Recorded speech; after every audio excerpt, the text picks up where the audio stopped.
Hello and welcome back to Fresh Face Comics, the comic book podcast where a lifelong comic book reader introduces his friend to the world of comics for the first time. My name is Joey Morgan, the aforementioned lifelong reader. With me, as always, is Jacob Licklider, the aforementioned newbie. This is going to be interesting. We have another guest. We do. This is our second guest on the podcast, but this time it is also a newbie to comics. My brother, Jacob. Hello. How's it going, everyone? Not only are both Jacobs, but they're also they both read this book for the first time.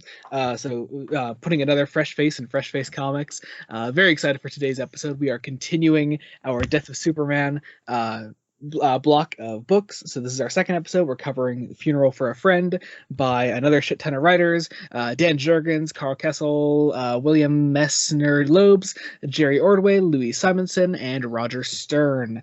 Holy shit! So I think this is like the most authors credited. I think looking at Return, it has more.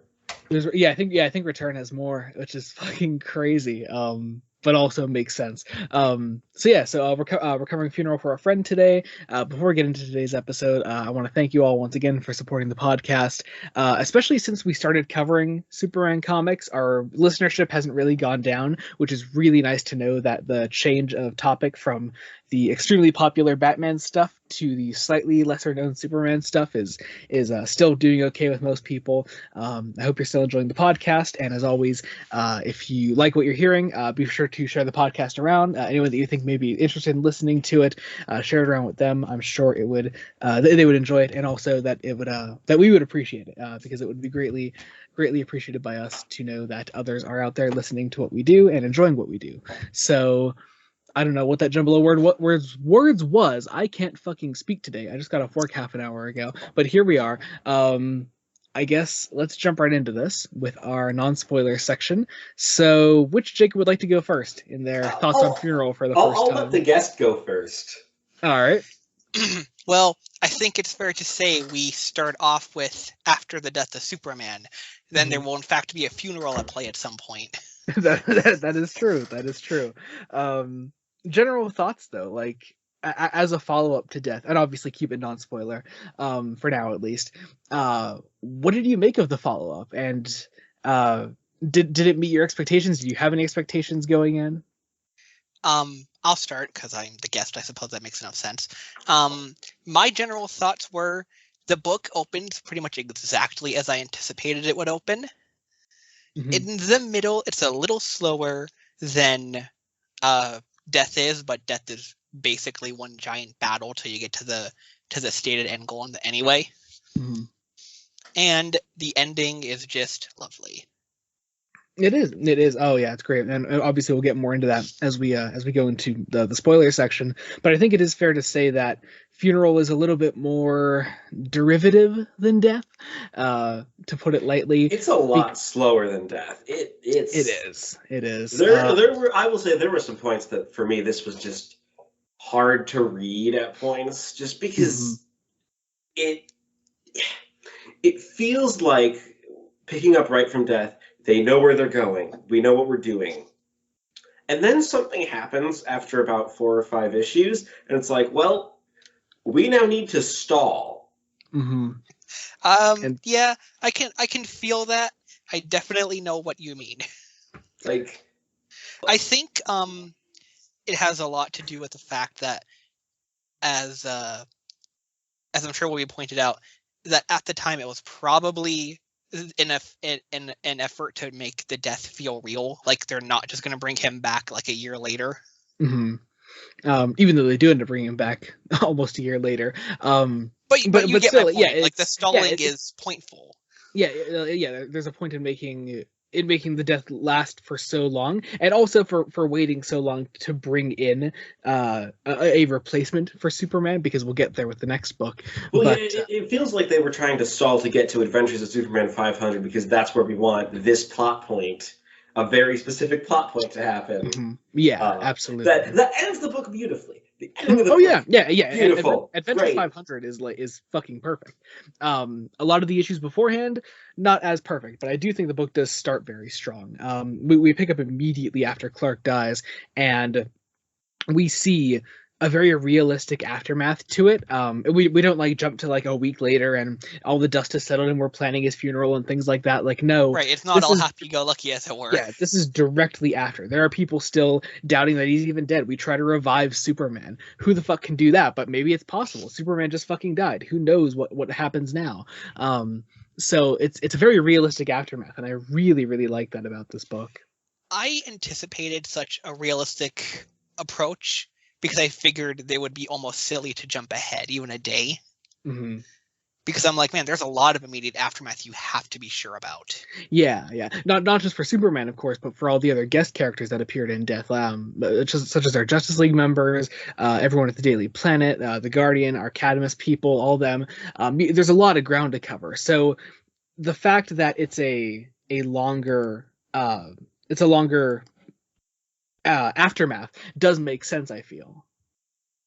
And it's telling that the funeral itself doesn't happen for like 3 or 4 issues. Yeah. To really give that time to breathe. Yeah, and that I feel is deserved, but also it shows how short of a time span all of these issues are taking place in, because realistically the funeral wouldn't be that long after, but it takes a good couple issues to actually even get there. It'd be probably like a week Absolutely. after. Yeah. And considering these issues were pretty much coming out week after week after week, you would pretty much have these events like in quick succession. But oddly enough, the real world time of Death of Superman and Funeral for a Friend is even shorter than the amount of time it was released in.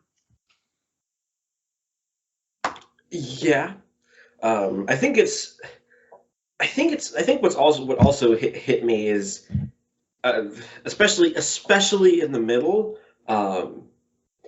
Just how much they're trying to at least show the rest of the world react. Yeah. Because originally this and a few issues of Reign, I think, were included in a collection called The World Reacts to the Death of Superman, and it was pretty much omnibus sized. And it was a big collection, and it feels like there is a lot of ground to cover until you actually delve into it and you realize, okay, once we cover our main bases of like the people directly involved in the event and the people that would obviously care about speaking on the death of Superman, post death of Superman, once we get past those characters, there's not as much ground to cover as one would hope. And the book just mope around towards the middle, and it doesn't actually do that. It feels much. like they want to bring in replacement Superman, but they don't know exactly, like that the writers don't know what form that's going to take or that should take. I think it's that it's like back to being a stall tactic. I think it's just that we introduced like characters like Guardian doing his thing more broadly as a means of setting the audience up for other people doing the job of Superman. Mm-hmm. And you have these other heroes here that even throughout this book, before we actually get our replacements for Superman at the very end, before like you have heroes like trying to do the things that Superman does. There's an issue in here called Legacy of Superman, and it was a special released at the time. And you have these other heroes doing sort of Superman as jobs or things inspired by the acts of Superman, and they're there, and you feel the impact it's trying to make, but a lot of it just is totally pointless. It goes absolutely nowhere. It does not actually have much to offer up beyond this is someone, or probably a regular person, just inspired by the acts of Superman that wants to do something to sort of honor them, and you feel that. But there's a good like 3-4 examples you could get through before it becomes the same thing again and again. Oh yeah, it becomes way too repetitive. And there are a lot of repetitive scenes again that are mostly in the middle, and and again, those are probably more for recap purposes. It's not spoilery, I imagine, to say Lois Lane is dealing with the death of Clark Kent not very well. I, for one, am shocked. Right. So, like, the number of times people tell her, "Oh, maybe he'll be found. Maybe he'll be found." Does get a slightly repetitive. See, those bits I actually like continually being repeated, because it is something that Lois would have been told day after day after day. Like, oh, yeah, maybe Clark will be found somewhere. They're finding new people every day in the destruction of Metropolis. Maybe he's still around. So I do actually like those moments, but it's the other moments where it's not so much things related to Clark; it's things related to Superman himself that affect that affect my reading of this. Yeah, there's. I'd also argue like just the volume itself. This printing, the strict adherence to everything being released, being presented in chronological order of release, doesn't help, especially near the end. Oh my god, yeah. We'll get to Like, that. Because sometimes you're just like on a really like good roll of just like 2-3 issues in a row of like this is our one plot line, and then something else will stop that plot dead for like, and it's probably going to be a special annual issue or something. It's stuck in the middle there. Yeah, It'll for stop like it for 50 pages. 50 pages straight, and then we'll get back to it. And that could, if nothing else is going to kill your enthusiasm reading this, like that is it.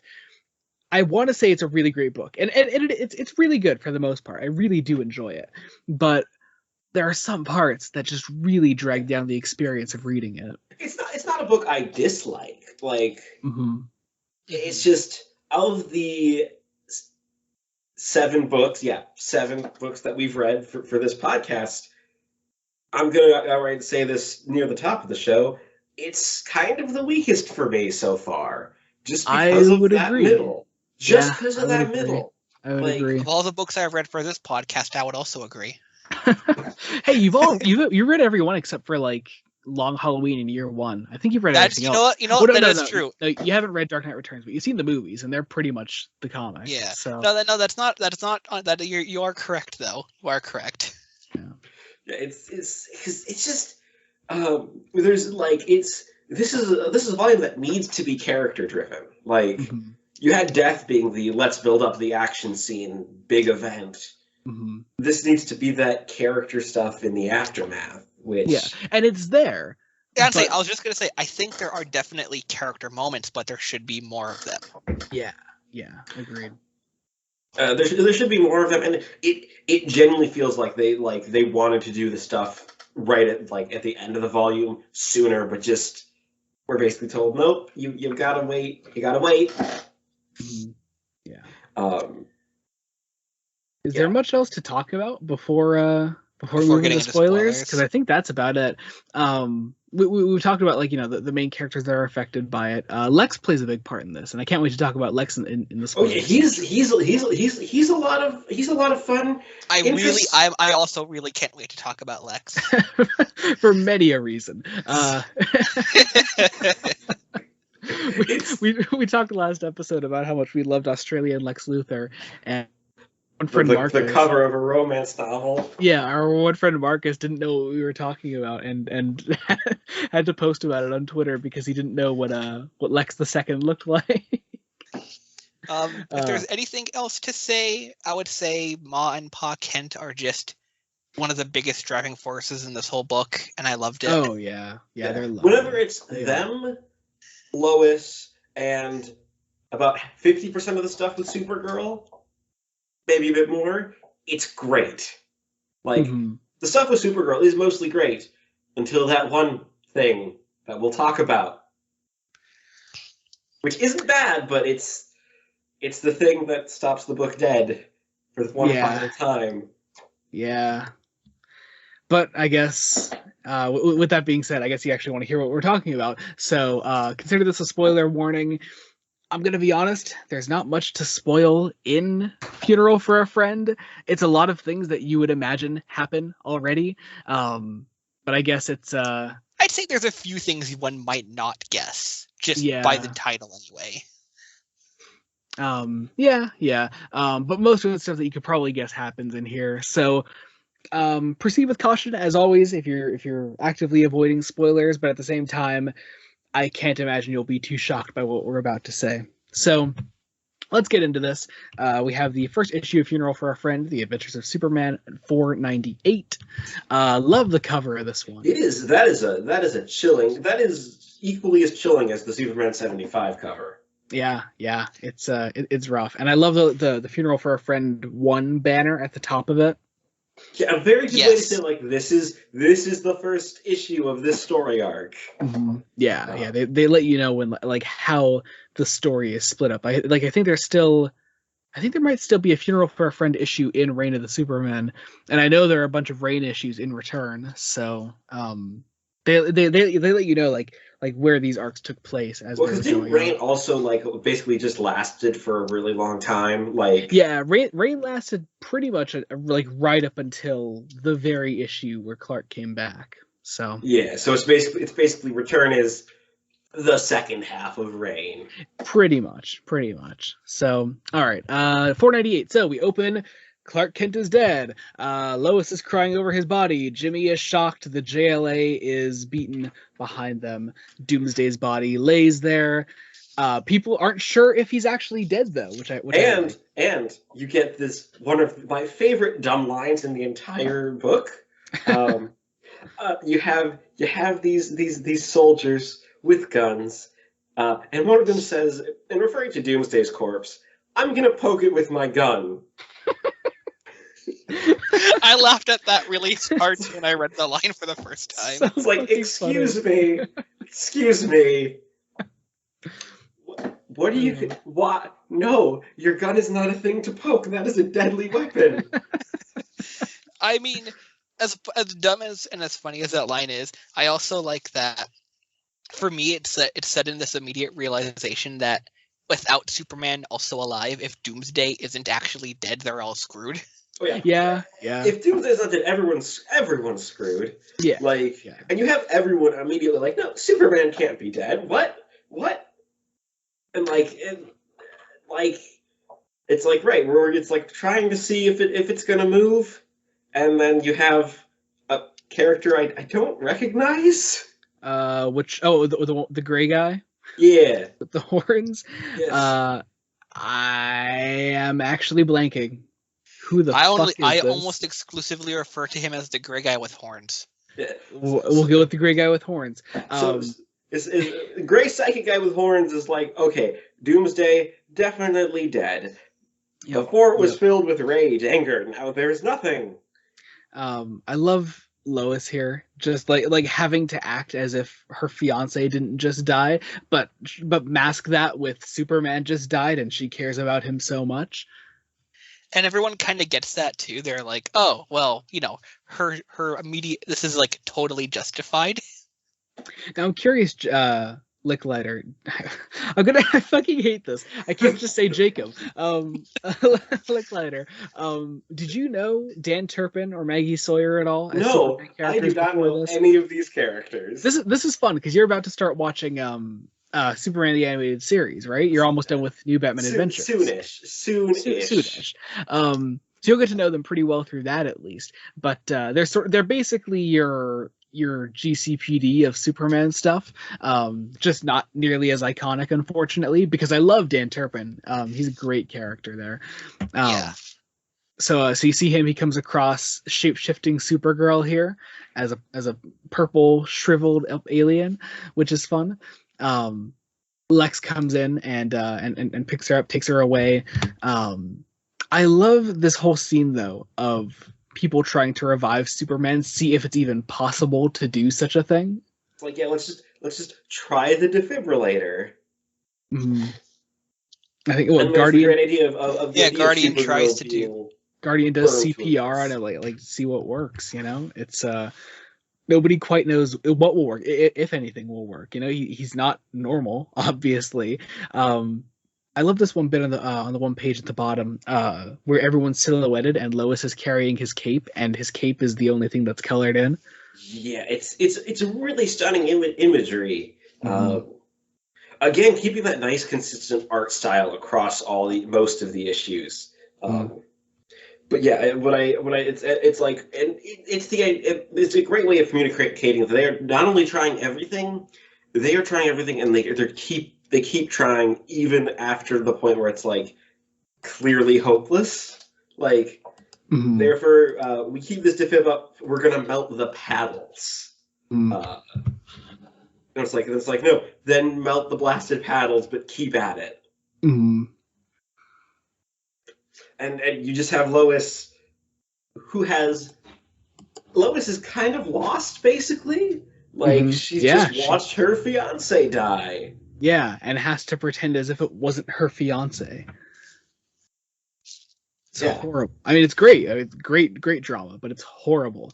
The thing that I mean, really like, if we were Lois, it would be horrible. But because we're not Lois, we look and go, yes, great drama. drama, yes.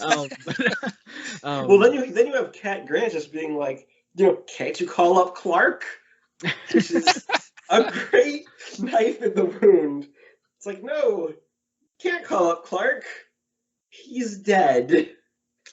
The thing that really kills me here is we eventually go over to Ma and Pa Kent, who are pretty much speechless throughout this whole thing.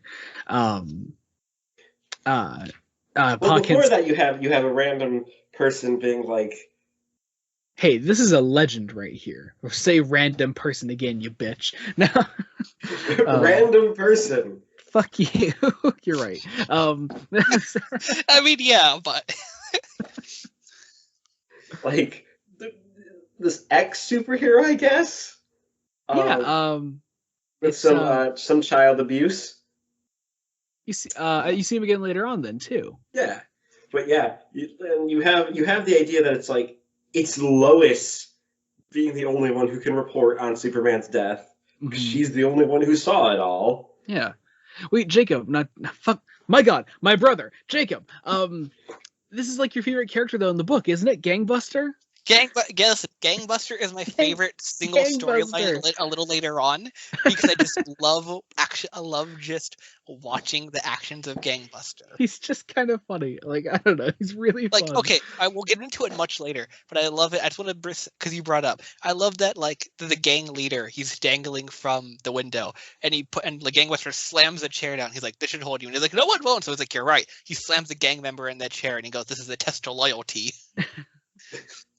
So again, Mom and Pa Kent, they're totally speechless. I love that at first, everyone's like, "Oh yeah, Superman is dead," whatever, and John Kent first says like, "Oh, the fool doesn't know what he's talking about," and you have those two panels like that really good way of it's the same panel twice basically, but it's just to show how long that silence lasts, and when they consider like, hey, what if he actually is dead? And it's horrible. I love it. I love it so much. Supergirl sort of puts herself back together as Supergirl. It is also really feeling it, which is again interesting because she's with Lex Luthor. Yeah. I mean, but also remember, this is good Lex Luthor. Yeah. This is the good one. Lex 2 is a good guy. Sure. Supposedly. He totally doesn't murder someone in this volume. No, he does not just murder someone in like a locker room. Yeah, no. Nope, because he doesn't like her. It's also totally not to prove this because he can. Yeah. For no other reason other than he just could. But more on that later. Cadmus begins taking Doomsday's body away. Yeah, which is it's interesting because they're authorized for both the body of Doomsday and Superman, and nobody trusts them. Like, which is as far like you'll see further on. Yeah, fair. They because they then do some stuff with the body later on. They do. Then we have Bibbo and Emil Hamilton. Now, Jacob, did you know Emil Hamilton at all before this? No. He was in because I know you've seen Man of Steel. He was in that. He was the doctor working with the military in that. I don't remember if even they referred to him by name in that movie. I'm pretty sure they do at least once because I think it's in the bit where Clark is in sort of interrogation room and he like breaks the handcuffs open and he looks at Swanwick and he says like he sees the ID card of Emil Hamilton. He like uses X-ray vision there. Do you remember that bit? Yes. Yeah. His importance really isn't shown though in that scene. Yeah. Another character that I know you'll be watching animated series soon. You'll get to know him a bit better there. So anyway, so they come in. Bibbo tries to revive Superman himself, which I love it. I love Bibbo so much. Oh God, I feel for Bibbo. Bibbo is the heart and soul of this book. Bibbo is a surprisingly deep character. Yeah, he is. He really is. Like he should just be like stereotypical Popeye the Sailor Man, but he's not. He's a fucking legend. That's what he He is. absolutely isn't. He's like, and you have again like it's Bibbo who has a force field. It's like, right, I'm gonna try to like, what, gotcha, I'm ready for the first round, and the defibrillator blows up. And it's this whole idea of like, oh, maybe the body flinched. It probably didn't. Definitely didn't. Definitely didn't. But you know, but it just shows that like hope that everyone still wants to hold on to, because it's impossible to fathom almost that Superman is gone. And this is, I think I'd like to point out, realistically, not even 5 minutes after Superman has been dead. Yeah. There's basically just enough time for Jimmy basically to get back to the Daily Planet, and like you have this very cynical bit from Jimmy Olsen about you know, the way everyone's crawling over everyone else to be the first ones to officially pronounce Superman dead. You think they were happy he died to save them all from a slow news day. Just, oh my god. I mean, it's true. He's right. But man, that fucking hurts. That hurts. It hurts. And you have the interesting idea of Jimmy just possibly destroying the negatives of the pictures he took, because using them seems like a violation of my friendship with him. Oh, I love it. Oh, it's so good. I mean, and you have Perry White, the voice of reason.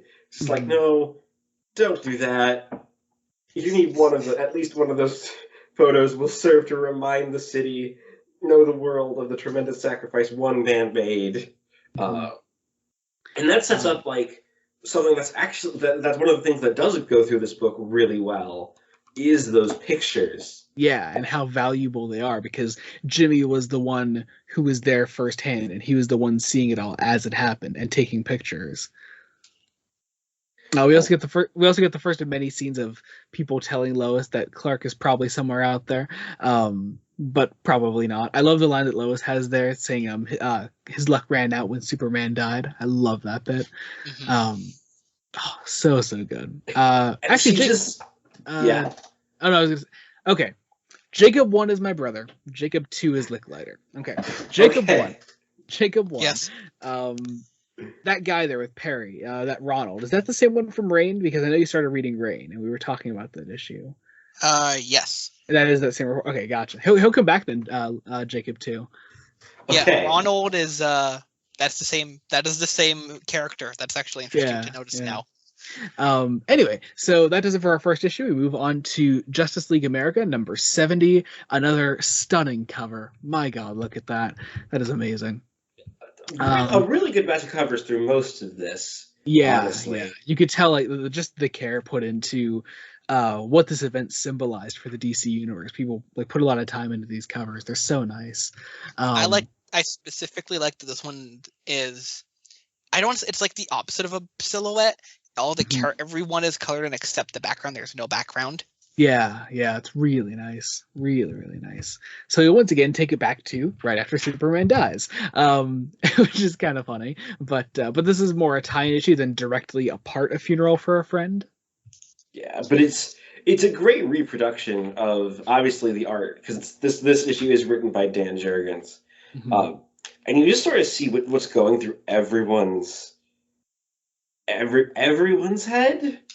Basically, I love Ice here, who's really broken up about all this, and Bloodwind just sort of delivering the finality of it. That really sad news that no sense of brain activity, no heartbeat, he's gone, and that hurts. I mean, it hurts just as much as the first time we went through this aftermath, but it hurts. It's really, really good. It's also really good of showing a different perspective and not just like a lesser statement of artists would just use panels from like Superman 75.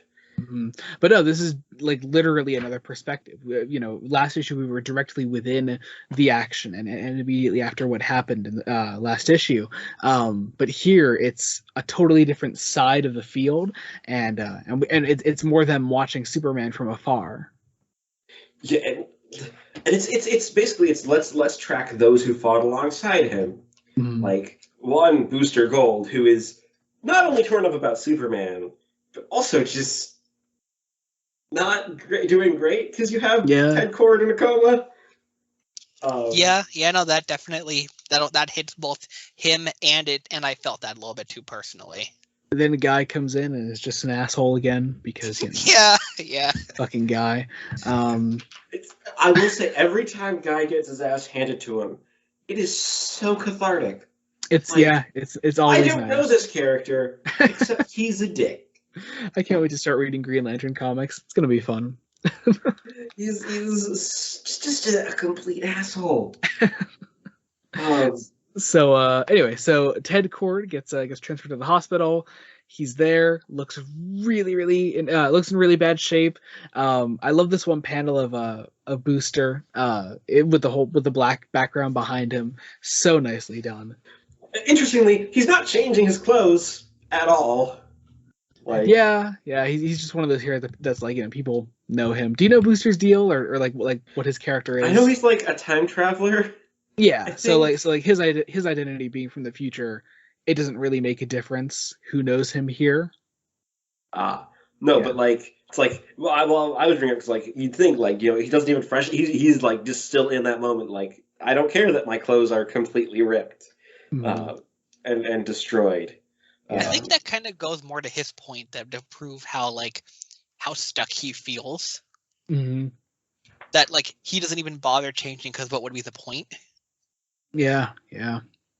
Then we have Fire here, who's here to comfort Ice, and it's just it's so nice. And then we get to the main point of this issue, which is all the Leaguers being here to find out about Superman.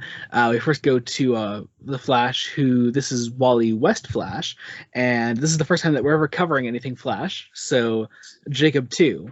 What do you know about the Flash? The Flash I'm most familiar with is Barry Allen, because I've seen the first season at least of the CW Flash show, which is really like I know they eventually bring in Wally West in that show, but I don't know. Yeah. Typically, it's weird to say because this was in a time where Wally had already been Flash for like almost 10 years at this point.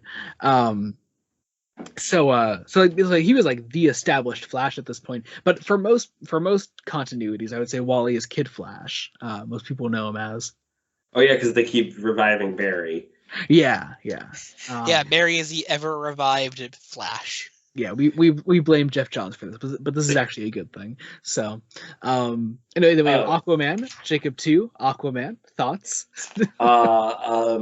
I was expecting, because I know it's the 90s and I know Aquaman gets very edgy in the 90s. Aquaman has another appearance in Return where he's more the 90s Aquaman that you will know.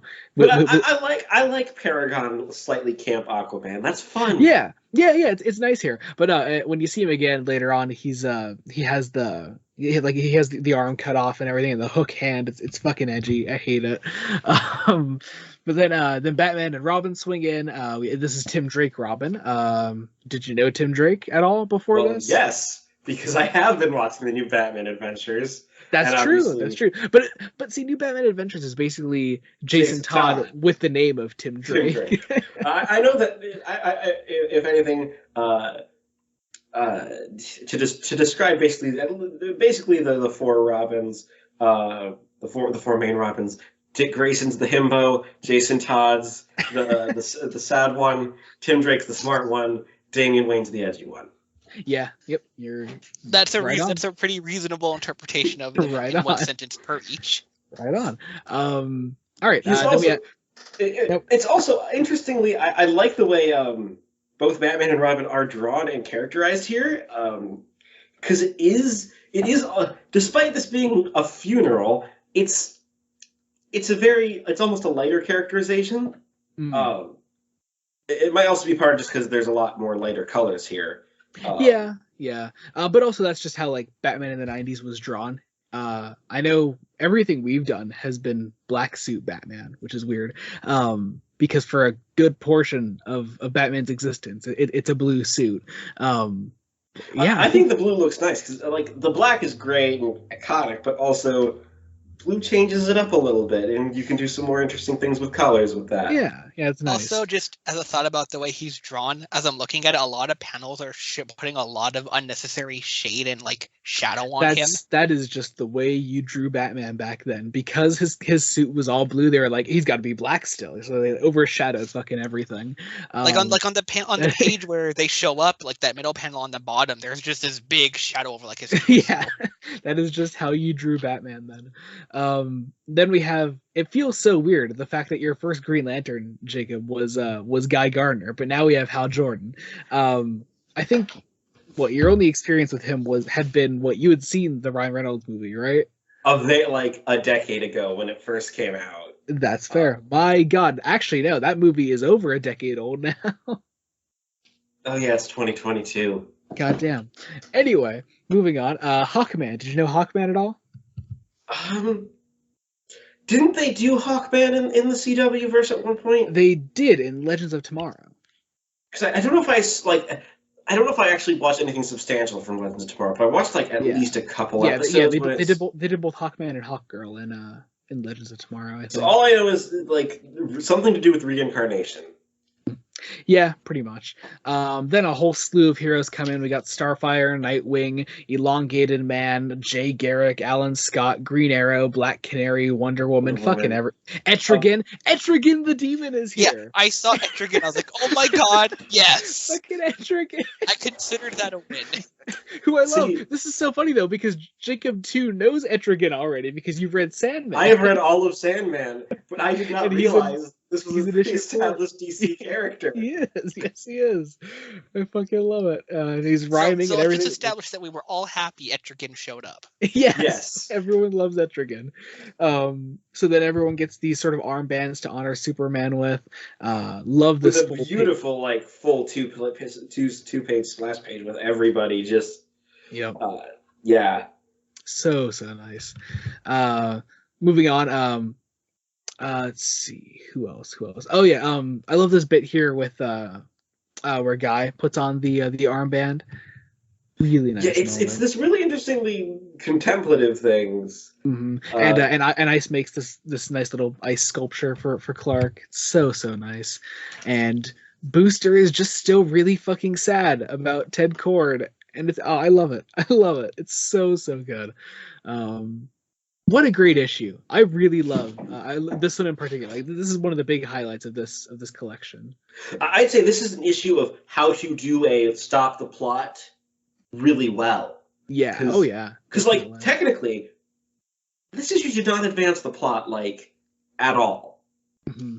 But it did advance a bunch of characters and contextualize it with the DC universe at large. And I would say this needs to be here. It is an absolutely essential part of the collection.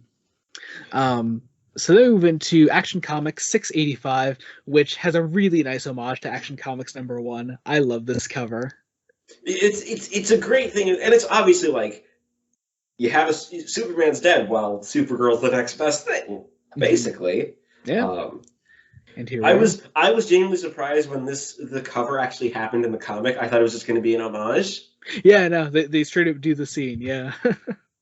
And then again, we open back with like more news reports. Yeah, but this is the actual Daily Planet edition of the death of Superman.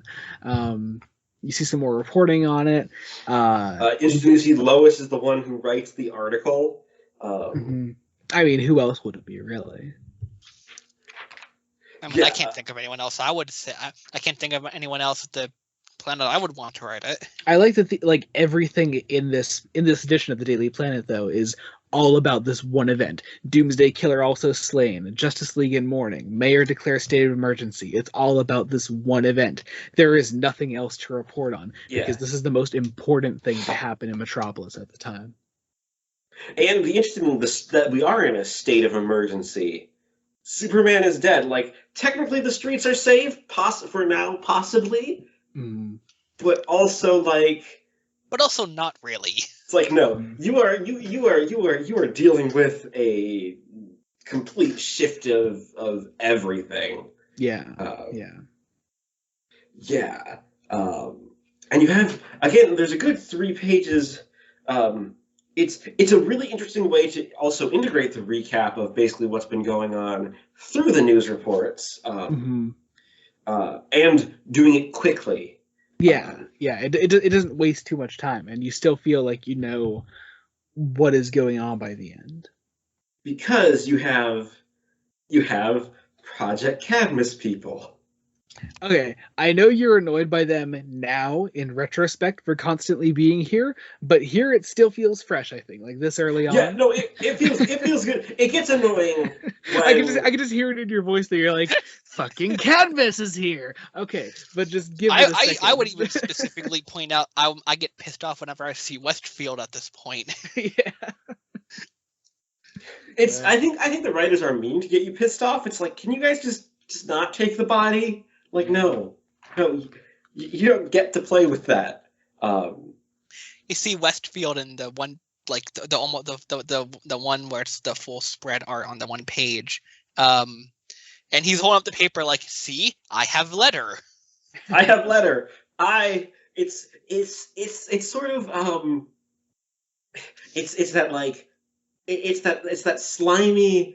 I know exactly how to get what I need and what I want, and you can't stop me because I've gone through the proper channels, which I think is fascinating. And you have, you have the Guardian, who is a really interesting character, at least in my mind for most of this, just because he's kind of at this interesting moral dilemma of he's in Cadmus's back pocket basically, but still has that sort of moral compass that forces him to question their actions every now and then.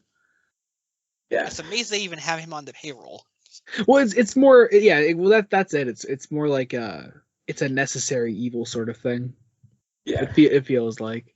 I know the interesting or from our perspective, a necessary good. Mm-hmm. So they've implemented this news blackout, which is like Lex doesn't like that. No one likes that because that's what's going to help cause some of the chaos and start rumors and things. Yep. So a fight breaks out. Then Supergirl comes in to sort of stop it all, which is nice. I love the role that Supergirl plays throughout this. Yeah, it's interesting because she's like she's not entirely in Lex's back pocket, but she, like the Guardian, makes an interesting it's the interesting parallel of working with not good people.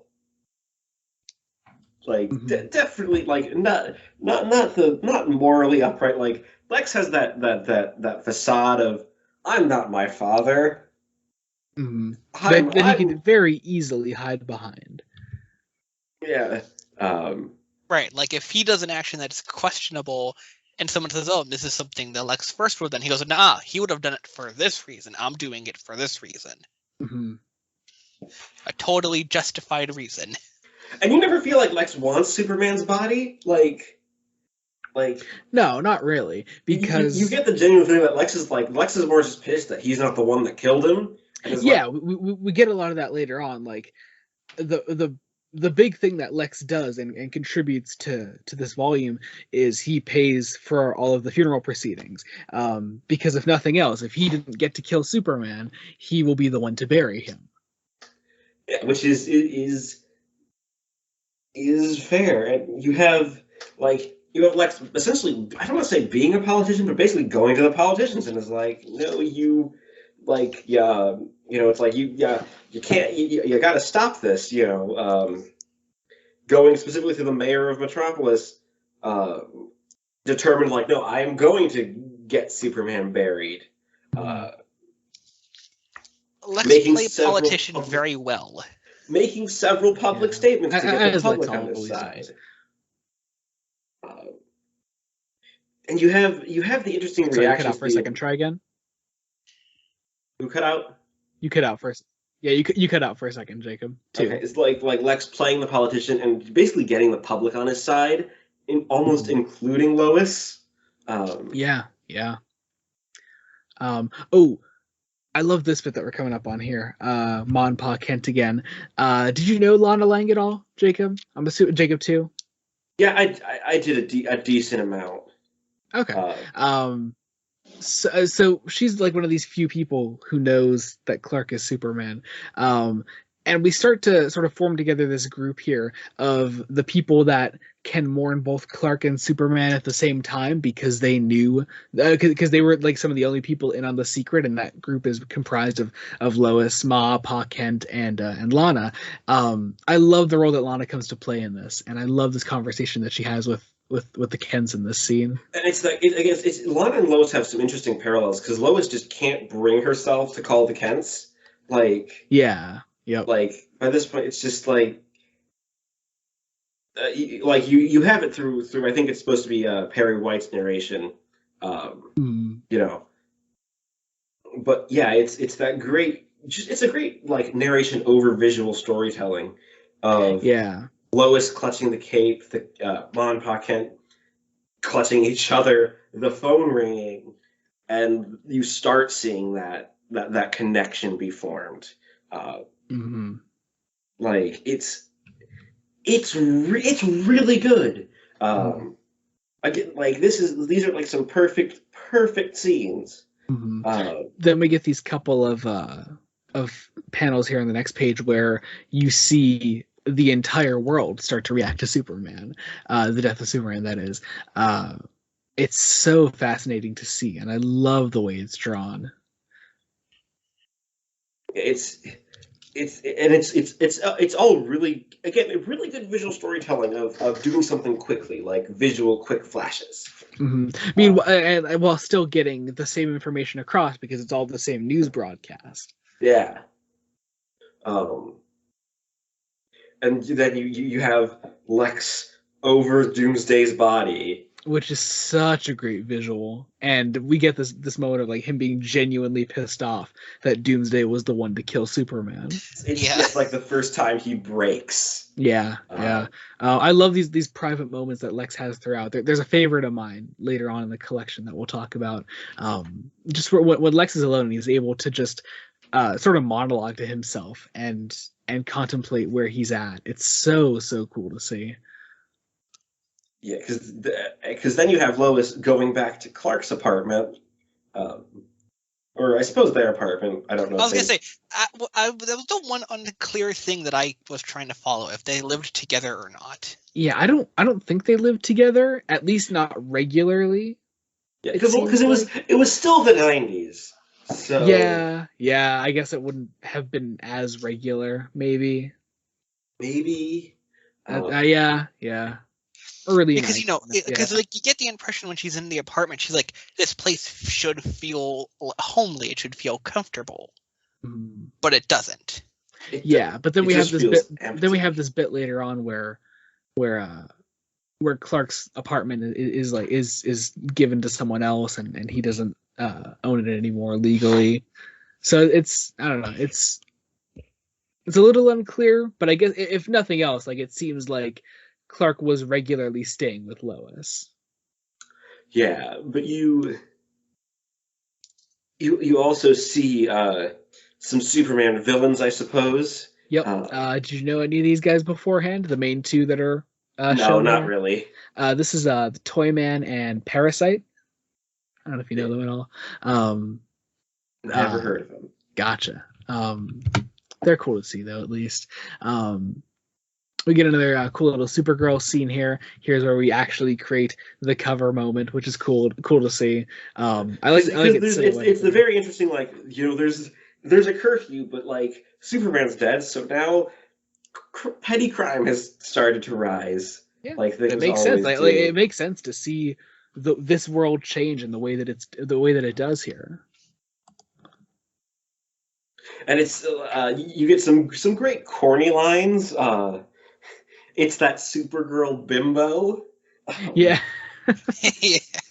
Which is, some of the dialogue here is so 90s. Oh, like, yeah. It's not great. It's like, what? It's how about hot lead, huh? You like hot lead? I can live with it. So fun. So much fun. But then we move on over to Bibbo, and probably my favorite scene in this whole collection. Bibbo sort of reflects. He makes this little prayer, and he says to God, I gotta ask, why? Why should Superman die when a washed up old roughneck like me goes on living? It ain't right, God. It just ain't right. Oh my fucking God. We do not deserve Bibbo. We do not deserve this man. I love it. Oh, it's so, so good. Please tell me Bibbo's a character who shows up more than just this story. Oh yeah. Bibbo's a fairly regular character. You don't see him too much in modern comics, but he was a regular at the time. Ah, yeah. This moment with his prayer was a standout moment out of the whole book for me. Oh yeah, definitely. You'll see Bibbo more in the animated series when you start watching that, Jacob. He's in there a fair bit. Yeah, because it's also a really good way just to close the issue. Oh yeah, and Bibbo even makes the cover of the next issue, Man of Steel #20, which is so cool. Yeah, he's just sort of standing over there. Yeah, he's there. I love it. Of course, we got Batman and Robin on the rooftop over there, or not the rooftop, but yeah, the one pillar over there. The pillar, because of course they are. You have Guardian there, Fire. Shazam is there. I'm sure you know Shazam. Mr. Miracle then too, which is interesting to see. He's one of the New Gods characters. Huh. Yeah, you have a bunch of characters, and you open with just sort of the real chaos. You have that same construction site that you had in Death of Superman, that Doomsday, or at least it feels like it's like the same construction site that Doomsday. I believe it is. Yeah. Plowed through. And it's this great. You have this great bit of chaos. Like you have, construction workers just talking about how the city's always trashed, and then Lex trying to do the funeral. Look at this man's hair. Honestly, that's the first thing I noticed when I read this for the first time. His hair is just crazy. It is crazy. It is unkempt. It's like gorgeous, absolutely gorgeous. He's got he has a stylist trying to do work on the hair while he's on the phone, and has several other people just giving him right, you need to do this for the funeral. I'd like to point out in almost every panel with the. I just want to point out that in almost every panel with the stylist, he's sweating profusely. Yeah, yeah. We get this gorgeous silhouette of Ma and Pa Kent here on the next page. I love it. Look at that. And it's this great idea that they're not going to come to the funeral, which is just heart wrenching because it's their own son. Yeah, they couldn't get anywhere close. Yeah. It's an interesting idea that even in death, I mean, we do it for obvious reasons as comic writers at the time. We do it for obvious reasons of we can't reveal Clark's identity post-death, for his integrity, whatever, blah, blah, blah, blah. It's just because they're going to bring him back, and we're just not going to reveal it just because. Realistically, in any form of a real world where this happens, they would reveal Clark's identity at this point, I think. Interesting. I think you could have that reveal while also still ended up keeping it secretly when Superman eventually returns, just because, there's enough conspiracies about people writing I would release Superman's wife. That'd be kind of hard to do. There's a scene later, I'm sure you both will remember, that where they have that talk. Lois is maybe we should reveal, because people will find out eventually. We move into this scene where Lois is standing on top of the Daily Planet. You mentioned the first time we tried to do this after our technical difficulties, Jacob, too, that Lois looks like she's just gonna drop herself off the fucking Daily Planet. Yeah, well, and you kind of it's drawn that way just because you don't know that she's grieving, and that she hasn't been able to really find an outlet for that grief. Because everyone keeps telling her, Clark will probably be back. Clark will probably be back. It's no. Clark Kent is dead. And no one knows it but me, the Kents, and Lana. Yes. Yeah. We get this little bit with Jimmy, and then we move into the actual main event of the issue, which is Funeral Day, as it says so clearly up in the corner. We get this wonderful sort of 2-page splash here of this great procession of Justice League members and other heroes. with this sort of carriage carrying the casket, holding Superman's body in it. I love all the way all the people are drawn, looking at the procession. I love the guy with the fucking Superman symbol shaved into the side of his head. Yes, all while you have Lois and Jimmy together, like Jimmy just wanting just to get it over with, and Lois needing to be there at the end. Jimmy keeps saying stuff like, "Come on, we've seen him pass. We can go now." Mm-hmm. And then we cut to Lobo. Now, Jacob, did you know Jacob 2? Did you know Lobo at all? No. I'm surprised about that, actually. Lobo's a character that makes his way into weird corners of the DC universe. Did you play Injustice at all, or no? No. Okay, he was a DLC. Yeah, there is literally no exposure to this character who's on one page. That hurts. See, I love Lobo. I'd say, because for me, when I saw Lobo, I got all excited. Yeah, Lobo basically just he looks very 90s. Yeah. Very 90s. Just sort of raunchy space bounty hunter. Really fun character. I always love him. But so he's obviously pissed that Superman's dead, which is fun. We then move over to back to the actual funeral. I love this little bit with the kids with the kitten. Yeah, I think he's supposed to be it's this great idea of even though he's dead, he's still inspiring. Let's be nice to each other, like two kids, sharing sharing their grief through a little pet cat. Yeah, and I like that. The one kid has the line, it's it won't bring Superman back. It'll still help, and I like that. It's nice to see how different people react to the effect that Superman had on the world, and now that he's gone. You have someone ready to perform a terrorism, and then perform a terrorism. My favorite way to see how people react is the guy trying to profit, with the T-shirts. Yeah. But I love this bit that Jacob was about to bring up with Batman here. Batman isn't actually part of the procession or anything. He's just here to stop people trying to stop the proceedings. And Batman has this great little bit about how it's Superman's city, so he'll do it Superman's way. Normally, Batman would do much worse things to him. Yeah, he just leaves him dangling off a building. Yep. With a sign that commonly says, "Please arrest me." Which, realistically, yeah, that's probably the way Superman would do it. What I want to know, does that mean that Bruce wrote that sign? Oh, definitely. He had I like to think he came prepared with the pre-written signs that said, "Please arrest me." And you see people in in the sewers, aka the underworld. See, Jacob, it came back. It came back. And it comes back again later. I'm surprised it came back so much. It came back. I was also surprised it came back so much. It's always here. You have Slugman. So anyway, yes. So as Jacob 1 mentioned, there's the guy trying to profit off Superman being dead, which is kind of fucked up. Bibbo puts him in his place, which is nice. But he does it in the most interestingly offers him a job. He's the guy who offers him a job, right? Yeah.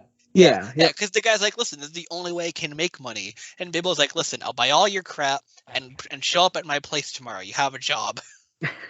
You have a job. They've built this great monument to Superman in the middle of the city, which is really nice. They get sort of closer to it. Robin and Batman are still stopping people just trying to be assholes at the funeral. Well, Jimmy is still being harassed by people hey, sign over the rights to those pictures and we'll make you famous. Yep. Then we get Lex starts making a speech, and this happens to be as Ma and Pa Kent are tuning in to their son's funeral on live TV. My God, how horrible is that? How fucking horrible is that? And chaos is starting to erupt at this point, because you have Wonder Woman and Hal Jordan both getting involved. And speaking of horrible things, Bill Clinton and Hillary Clinton appear on the next page. And Okay, I was like, what I had to do a double take when I first read that. Like, oh right, it could have been worse. It could have been Reagan again. yeah, yes, yeah. No, I kind of would really like to see a scathing Reagan analogy again. Only if this issue was like written by Frank Miller, though. Oh God.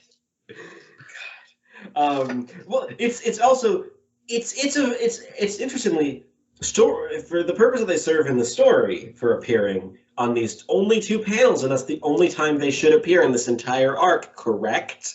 Yep. Yes. They don't do anything.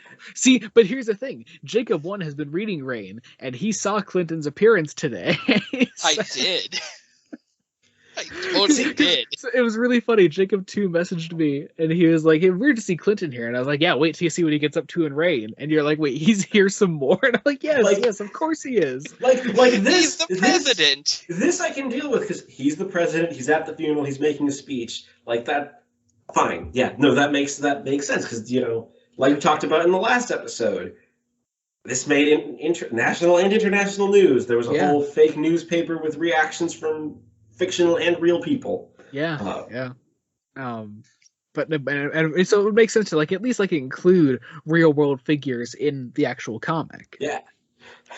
And interestingly, it's this that makes Lois break down and actually place the call. Mm-hmm.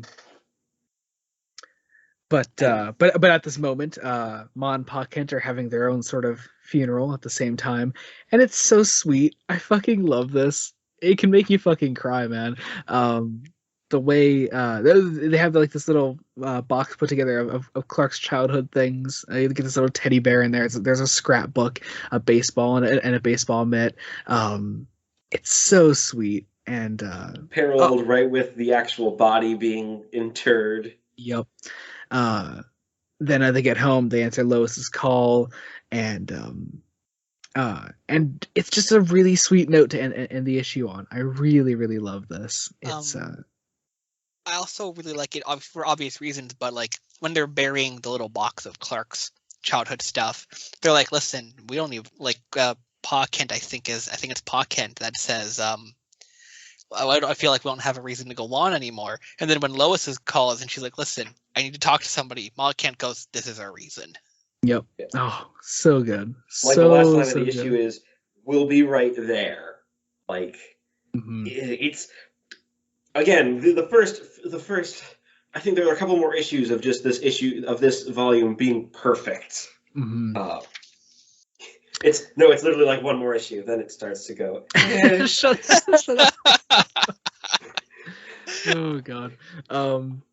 God, this is really gonna be one of the longer episodes of the podcast. Huh? It is. Good God. All right. Well, in the hopes of speeding up the process, let's go into Metropolis Mailbag, which is for Friend 4 from Superman 76. With, I will say, probably another one of my favorite covers from this entire thing. Every single cover in this collection, even for the issues that are less than stellar, I really love the covers. Yeah, but I love this idea. You see, you basically see the Justice League meeting, to just do something to honor their friend, and Batman. You get that interesting little flashback of. Well, yeah, sort of a flashback of. Well, yeah, it was just him remembering, like Batman knows what this is like, this kind of loss, and both the death of his parents and, of course, the death of Jason Todd. Mm-hmm. Which is so funny. We talked about so much on this damn podcast, and you've never even read A Death in the Family. No. It's just because the death of Jason Todd keeps coming up. It does. It's also so permissive in pop culture that it's really hard to ignore. Yeah. And it's all Frank Miller's fault. Yep. It is. No. It's the public's fault. Because of Frank Miller. Seriously, listen to our Dark Knight Returns episode. We talk about how Frank Miller is pretty much the reason that people voted to kill off Jason Todd. So anyway, then we meet up with Mitch again from Death of Superman, who sort of. Who again, sort of blames himself for yeah, he ran away from home. It's this great sort of look into the mind of this kid. and at the same time, you see how people are trying to profit off the death of Superman. You have this lady doing like this public statement, like, "I am Mrs. Superman. I was secretly married to him," and whatever. We had an apartment in New York or something. Yeah. Ours was like vacations in Vegas and Paris. Yeah, which is just miserable. It's miserable to see, but so real at the same time. And you have Lois just like, no, shut up, lady. Like, Lois puts Jimmy in his place because Jimmy's like, why don't you let this woman finish? Which I'm like, Jimmy, do you really believe that? Do you believe that story? Mm-hmm. You're Superman's pal, Jimmy Olsen. You were one of his best friends. You would know this. Superman's pal, Jimmy Olsen. It's So Jimmy meets up with Mitch, sort of like just again talks about like how much Superman meant to him, even though like Superman didn't mean much to Mitch until he died. And he's going to take Mitch to a lunch with his pal Bibbo. Yes, I wish that was an actual scene. It is, right? Or it is. They do actually go to. That's right. Okay. But before that, you have this great melancholic scene of Lois going back to Clark's apartment, breaking down just as the Kents arrive. Such a sweet, and then Lana's there too, and we finally had the meeting of this group. These only couple people who knew Clark was Superman and were so closely involved in Clark's life too. And they sort of take solace in the fact that they are the only ones that knew and can mourn in this very specific way. And it's so human. And then some people may not like the actual Metropolis Mailbag stuff. I really do. I think it's so nice. Really good. It is a highlight of this collection. I really liked it. It's this idea that every Christmas Clark would sort of go look at the letters that people sent to Superman throughout the year and see if he could actually do anything to help these people that ask for Superman's help. And obviously, certain things are just literally impossible. Like, what is it? One of these like farmers in these letters asked to save his crops or something, or give him like sunny weather. He wants it to make it rain. I think it was. That's what it was. Because I remember because Guy points it out as being ridiculous. Yeah, because Guy's like, this is all dumb and stupid. Why are we doing this? Like, Guy Gardner, like Wonder Woman says, Guy Gardner, shut up. And so you have that idea that I love that idea that like Superman would go and do that every Christmas, and so the Justice League is sort of offers to fulfill that thing that he would do every Christmas, and so they including a letter from Mitch's mother, which is so nice. Wonder Woman's the one to read this out loud and sort of say that, okay, well, this is what we'll do. We'll save this one in particular. That this one really needs Superman's help, and Superman's not around. We will do it for him. Meanwhile, Jimmy and Mitch have lunch at Bibbo's with Bibbo. So just what a collection of characters. I love this. It's so nice to see the three of them here. And you have Bibbo being his gruff yet soft self. Yep. Love Bibbo so much. We go on from there. Again, more lovely scenes between Lana, Lois, and the Kents. Meanwhile, Wonder Woman goes. It's that great idea that both Lana and Lois are daughters to them. They're still part of the family. Yeah. Yep. Even if Lois didn't end up marrying Clark. Mm-hmm. And Lana was so closely involved with Clark's childhood that the Kents always saw her as just another one of their kids. It's great. It's really, really nice. And you just have a bunch of heartwarming scenes of superheroes showing up and making Christmas better. Even Guy Gardner. Yes, even Guy Gardner. Asshole that he is, just goes and helps someone. Well, he chose the most like asshole letter to respond to. You know what I mean? Great though. Yeah, it's great though. I love it. Lois goes, or not Lois. Wonder Woman goes to Mitch's father. Yes. Who I mean, first off, it isn't wholly apparent that it's Mitch's father at first. It's nice how it comes together more towards the end. But their house was Mitch's mom's house was destroyed during the obviously during all this. So Flash, Green Lantern, they go to help. They start rebuilding it. Meanwhile, Jimmy and Mitch go to like sort of pay tribute to Superman at his monument. Just really, really nice scenes. This entire issue is just really heartwarming, and I love the style of these pages. How it's all done 6 panels, 3 of Jimmy and Mitch, 3 of Mitch's family being helped. It's really nice. They're just sort of side by side playing these together. It's these moments that make you realize who Wonder Woman went to. They sort of bring Mitch's parents back together, and you get this really nice full page then of Jimmy and Mitch by Superman's monument with the Kents, Lana, and Lois behind it, walking behind them. Just really, really nice stuff. Really, here. really nice. And then you have the cliffhanger for the issue of Director Westfield Being an asshole. Orchestrating the theft of the coffin. The first oh yeah, I remember when my brother was reading this, he was like, I was like, so what just happened? And you're like, oh, Superman's body was stolen. I was like, the first time. I remember like, oh, this is gonna come to a grinding halt, isn't it? Because like up to this point, brilliant, 10 out of 10, amazing. I'm in love. Then we start Adventures of Superman 499. Hey, at the very least, the first third of the book is a 10 out of 10. So. Yeah. You start okay. It's like okay, this is okay. Lex, wanting to be the protector of Superman's corpse. Yep, this is Adventures of Superman number 499. Another nice cover with Superman's statue again. I don't know why we need the fucking eagle on it, but okay. It's because America, Joey. America, yes, absolutely. Have you not seen the thing where Clark has it is like partially shirtless and the eagle comes on his arm? Yeah. Yes. And speaking of partially shirtless, Lex in a robe here. I mean, come on. Lex Luthor, romance cover. Yeah, with Supergirl in a nightgown behind him. This is just like Team Sexy right here. It's great. It's perfect. and he sends her off like, yeah, no, investigate this. And he's thinking to himself, is he alive? Could he be alive? I love. Can I still have a chance to kill him? I love that the title of this story is Grave Obsession. Yeah, that's a really clever title. Yeah. I swear when I first read this, I thought this was Mitch, but this isn't Mitch, right? No, it's not. No, it's not Mitch. It's just some guy that looks suspiciously like Mitch. Yeah, because at this point, and he's Mitch is drawing like the same colors and everything. It's really weird. I had to be assured that this wasn't Mitch. Yeah. Like coming like directly off of the last issue too, where he was like in this exact spot. So Supergirl goes investigating underground. She finds these tunnels. And she went through a secret entrance.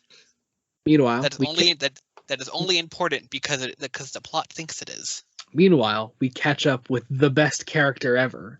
Sure. The best character ever. Fucking Gangbuster. He's not. He's a fucking legend. Look at how fucking bizarrely red his skin is. Right? I don't get that. It's perfect. Like a salmon. It is perfect. I love it. We meet up with Inspector Henderson, who we saw earlier, right? Who was confronting Westfield, right? Yes, I believe so. We all say kind of unsure. I'm pretty sure. It was him. Yeah, it was definitely him. And I guess Inspector Henderson knew Gangbuster when he was still Gangbuster. And this, like, I mean, you could have something interesting here with, like, oh, it tore his family apart, so he gave it up, but now he needs to do the mantle, but I don't think they do anything that interesting with him. I'm sorry. Hey, Jacob, we follow up on this in the absolutely essential Legacy of Superman issue. I have thoughts. Okay, honestly, like, before we even go into it, I think Legacy of Superman is probably like the single worst issue in this collection. Yes. Totally. It's not all horrible, but it's the issue that most damages my reading of this book. Yeah, like there's still some really nice character stuff even in this issue. Like immediately next, like the Gangbuster stuff isn't terrible here. I don't particularly like the character. But then you have great stuff with the Kents and Lois again. Still being unable to sleep. You have Pa Kent just being a grandfather, basically. Look at this man. I love him. You're fucking perfect. Yeah, it's that great reassurance, and even though Lex is weird, lady friend. Yeah, yeah. I have again weird. Okay, what is going on with that? Yeah, it's Lex the second just needs to be surrounded by sexy people. That's well, okay. Here's the thing. I actually have a theory. Okay. Is that some of the writers are horny? Yeah, as most people writing comics in the 90s were. Not Louise Simonson. She's not horny. Yeah, but Jurgens and Ordway, very horny. This one is Tom. Oh no, this is Ordway. This one's Ordway. Yes, you're right. Okay. Like, and then they give these plot lines to artists. Yes, and they tell them to draw these things, who are also likely horny. Yeah, this page does not really like advance the plot or characters. It's just this is a very elaborate theory we're working on here that may or may not be proven correct. But okay, at the very least, though, they are equally horny for both men and women. Yes. I mean, if the way they draw Lex is any indication, then exactly, yes. exactly. So at least equal representation of their horniness. Okay, so we move on. You have Supergirl finding the body. You have that's Turpin, right? Yeah. Yeah, Turpin. Yep. I keep wanting to call him Dick Turpin. No, that is Dan Turpin. Dan Turpin. Yep. But yeah, it's this great sort of like two inspectors and a dude again. Yeah, who the fuck is that? It's not Mitch. Like even here, you can tell it's not Mitch. Yeah, it's not. I think he's only keeps showing up because he's the one who called the secret tunnel entrance. Yeah, and it doesn't make any sense. Hey, at least we are a little over a third into the book, and this is our first plotline that goes absolutely nowhere. Just this guy here, so we're doing okay for all things considered. Yeah, we're doing okay, but like you have them basically Turpin going down with a flashlight because he ain't afraid of ghosts, kid.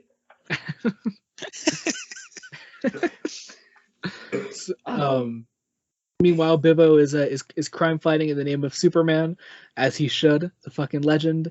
And then Gangbuster shows up, which is look at him, look at this fucking costume. He's significantly less red, I'd like to point out, in that top look panel. Look at this fucking costume. Look at that symbol. Yeah, it's an interesting symbol for sure. Nowadays, yes. that I didn't even consider nowadays. That it is. Now, it's clearly not meant to be that modern symbol because that modern symbol did not really exist. No. But it's there. It's there. Anyway. But yeah, Supergirl going into the underworld. She follows a thing, and see Jacobit's back again. The underworld. No, there's actually something interesting. I think here they do a really good job of showing Supergirl as a character on her own. Now that she her communication is cut off with Lex, it helped at least for me sort of get over the weird extreme bond and pairing of these two characters from Death, like the almost controlling pairing. That she at least is her own character. Yeah. I think the idea with like this Supergirl in particular is that she is sort of breaking away from this controlling relationship. And it's cool to see her like standing on her own, and it's nice. So, but yeah, you have stuff in the underworld, including Mr. Spike Man. Yeah, the Spike. I remember the Spike Man you talked about last episode. Which again wasn't expecting him to come it all comes back around. It absolutely necessary issue in Death. Some really nice action. Dan Turpin losing his shirt. See, equal horniness. Because assuming Jerry Ordway had a thing for Dan Turpin, which I mean, who wouldn't? It's some nice wrestling, but it's the interesting thing of they didn't steal the body. Like they don't really. Oh, I just realized he gets put in his underwear later on. Yep. When does he even lose it? It's just like when Supergirl picks him up. I think it's more of a comedic. Oh, is he? Oh no, he's like actively trying to take it off in this one panel. Yeah, because it's the wait. Why is he trying to take his pants off? Because you can see it in that panel. Wait. Hold on, I think gotta it's because a check. grenade fell into his pants. Is the implication? Oh yeah, I think so, because you can see the grenade. Oh, okay, yeah. As soon as I find that grenade. Okay, there we go. Okay, phew. Okay, we found it. Found Okay, it. Grenade in pants. That's the reason. The quote-unquote reason. I was just gonna say that. The proverbial quote-unquotes. So having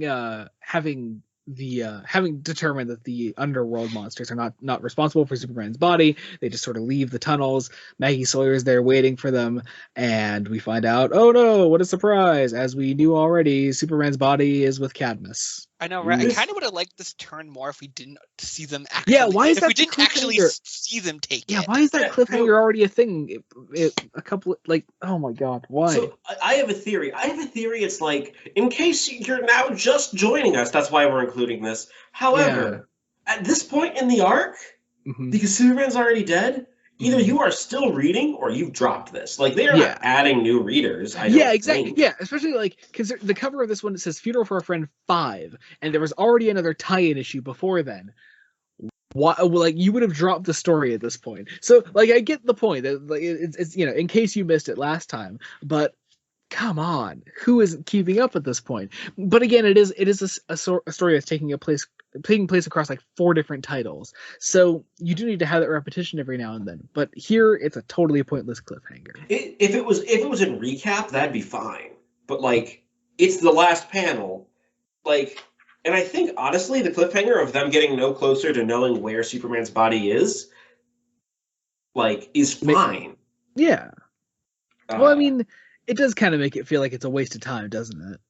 Yeah, this is the first sort of like story loop that we have that isn't going places anywhere fast. Yeah. Because we move on to Action Comics 686. Again, I love that they keep it Supergirl in Action Comics. Yeah. Well, it can't quite be Superman in it anymore, can it? No. So so we have that Funeral for a Friend 6. I love the text on this cover, though. Who's buried in Superman's tomb, and why is Lex Luthor so paranoid? I know. I had just literally took note to the fact that bottom square. I don't think I noticed it on my first read. Yeah, it's weird. This is one of the Roger Stern issues. Open on this sort of chase sequence with the Guardian, get a nice sort of 2-page spread here. It doesn't add much. It's action. It goes to show that to that point where we had in the non-spoilery recap, where it's just trying to indicate that other people are trying to do the Superman thing. Yeah. Except I think they've already established that by this point. Fine, like, this is the first issue that feels like we are stalling. Yeah, and we have a good over 200 pages left. Yeah, no, like, the Guardian has a fight. There's maybe some interesting internal conflict. Like, so was the Guardian like a recurring character? Did he have his own book at this point, or was he just? No, I don't think the Guardian's ever had his own book, but he's been a main character in other books. Okay, so like he's been a character, but like, you don't. Oh, the gray horny guy is called Double X. There we go. He's called what? Double X. Double X. I don't know if I'm pronouncing that right, but that's what I'm assuming you are, because if it was 1 B, it'd be Double X, but it's 2 B's. Yeah. So, okay. But yeah, like. So we meet Lex Luthor's assistant next, Happerson, who I love. Happerson. I've been waiting to hear someone say that. Yeah, you didn't know how to pronounce it? Happerson. Happerson is here. He's like one of the only people that like knows that Lex is not Lex the Second. So he's sort of a fun character to have here in Lex's scenes. She's like, and actually the only person Lex can monologue at. This is the first time that you guys would have read how Lex the Second came to be. Yes. I love the one visual there of the brain with eyeball. It is hilarious. I loved that visual so much. It's such a weird. It feels like a much older comic book concept of transferring his consciousness into a younger body, a younger Australian body. It feels Silver Age. Yeah, but which isn't a bad thing. Like, oh yeah, it's just kind of corny. That's it. And they, what I love is that they play it completely straight. Yep. It is just a thing that happened that he lives with. This is one of those times where like the repetition from another plot beat and storyline makes sense because we haven't seen it already. Yeah. If you just picked up reading Superman books because Superman died and you're interested in seeing where it goes, you want to know why Lex Luthor looks like a romance novel cover. Yes. Yeah. But yeah, you have about a page of the Guardian going back to Cadmus. And way too much inner monologue. Oh my god! God, so much text. Sometimes, yeah. Some of the dialogue this was in strict need of an editor. Dialogue heavy. Just got some of this text. Even on the next page, like, oh my god, there's so much dialogue here. Holy shit! Like, it does not stop. I do like Lex and Supergirl's reunion. That's nice. Yeah. And I like how Lex plays it up for the press. But a lot of this issue seems recappy. Like, yeah. I mean, we do get this cool moment here where the Guardian like finds out that Cadmus has Superman's body, and he's not cool with that. Yeah, him finding out. I love that splash page. Oh, it's so nice, and also just really fucked up to just continually have Clark's dead body as a character in these comics. It's such a striking visual that like they're gonna keep showing the body. Oh yeah, they do not shy away from it. And again, in a time where DC still wanted to leave it a secret that they were going to bring him back eventually, it's just a dead body lying there. Yeah. I like on this splash page the scientist on the bottom left going, "Man, I really wish I didn't do this." She's like, "Why? How did it?" His story is basically like, "How did I get here? How did I get here?" Because it's fascinating. Guardian, and obviously, like, Guardian is mad at Westfield here. Shit ton of dialogue later. So much. The next 2 pages dialogue are like 90% dialogue. Oh my god! Who wrote this one? This is Roger Stern. I remember noting this actually when I first read this book. That like Roger Stern issues are so fucking dialogue heavy. Yeah, it's a trend, and it's like, yeah, you're in like, okay, sometimes like you can have a lot of dialogue, that's fine. Sometimes the thought balloon mapping isn't the best. Like, yeah. Like sometimes it becomes so bad that you have thought balloons taking up like half a panel. And that's just like, no. But yeah, you have Super going back to the tomb, a nice scene of things. Lois finding out the body's missing is nice-ish. It's hard to continually find new things to say about these scenes because a lot of it at this point just becomes the same thing happening again and again. I mean, the only really new thing happening in like the scenes back in the tunnel. The tunnel gets flooded. Supergirl saves them from it. But it's going to cause flooding for other areas, obviously. I do. Okay, so this is a concept then, actually, after they get out of the tunnels that I like here. The sort of Superman worshippers. But they don't do much with it, at least in this book. They don't, but it's a cool idea to have there. I think this idea totally makes sense. Like, if Superman existed in our real world, there would totally be people, I think even in his own lifetime, but like before he died, that would look at him and go, "You are obviously God." Yeah. Well, like that's something that, despite having several issues with the Zack Snyder trilogy, Snyder does a decent job of setting up. Yeah, I don't get where the idea that Superman isn't at the very least some sort of biblical allegory comes from, because it's totally there. I mean, he's a Moses allegory. Yeah. And we've sort of reshaped it over the years to be a bit more directly Jesus, but it's there. It's there. He's he is at his heart, Superman is a paragon. Yeah. It's like, and as such, yeah. this idea totally makes sense. We'll talk about it more in Rain because they do appear a little bit more in Rain.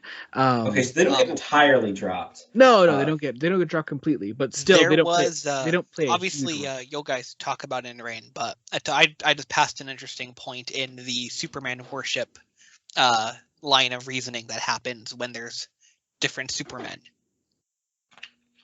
Oh yes, yeah, because I know that because I've seen the cover of Rain. Oh no, big spoiler! There are multiple Supermen. In a story called Reign of the Supermen. Yeah, but it's a cool idea that gets developed upon a bit more in Rain. I do really like the last page of this issue.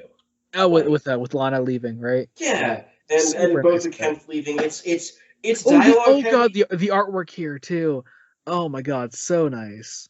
It's really good. No, and I like the sort of spectators here that are like, oh yeah, that's like Lois Lane. That's Lois Lane. Like she reported on Superman. She first gave him his name. That's like even without knowing that like Lois was close to Superman, the public knows Lois Lane at least had a certain connection with him. That was there. So it's really interesting to see that played upon. So now, my friends, it is time. The Legacy of Superman.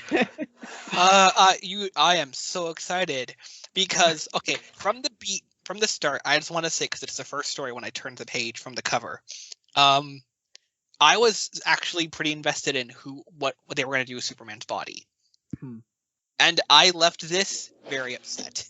Yeah. Okay, I will say there was one story in this issue that I liked. Tell me it was the last one, please. No. It was really? Sister Act. Okay, I do like that one, but the last one is actually my favorite. We'll talk about that in a little bit. But I'm checking ahead to see which stories are which. Wait, which one was that? The last one was the Linear Men one.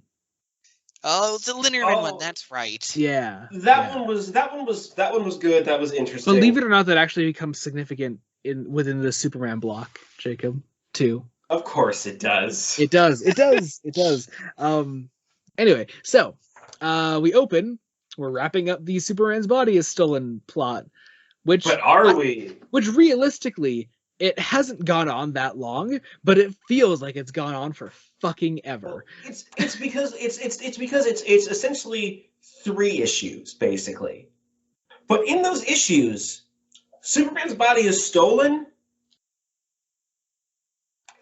Someone gets pissed about it, and then they don't do anything else with it. And that's it. Like, Guardian is a fine supporting character when he shows up mostly, but him they're trying to make him the driving force of Superman's body being missing plot, but but they don't do that until after you've already established Supergirl and Lex Luthor as the driving forces of Superman's body has gone missing plot. Like, yeah.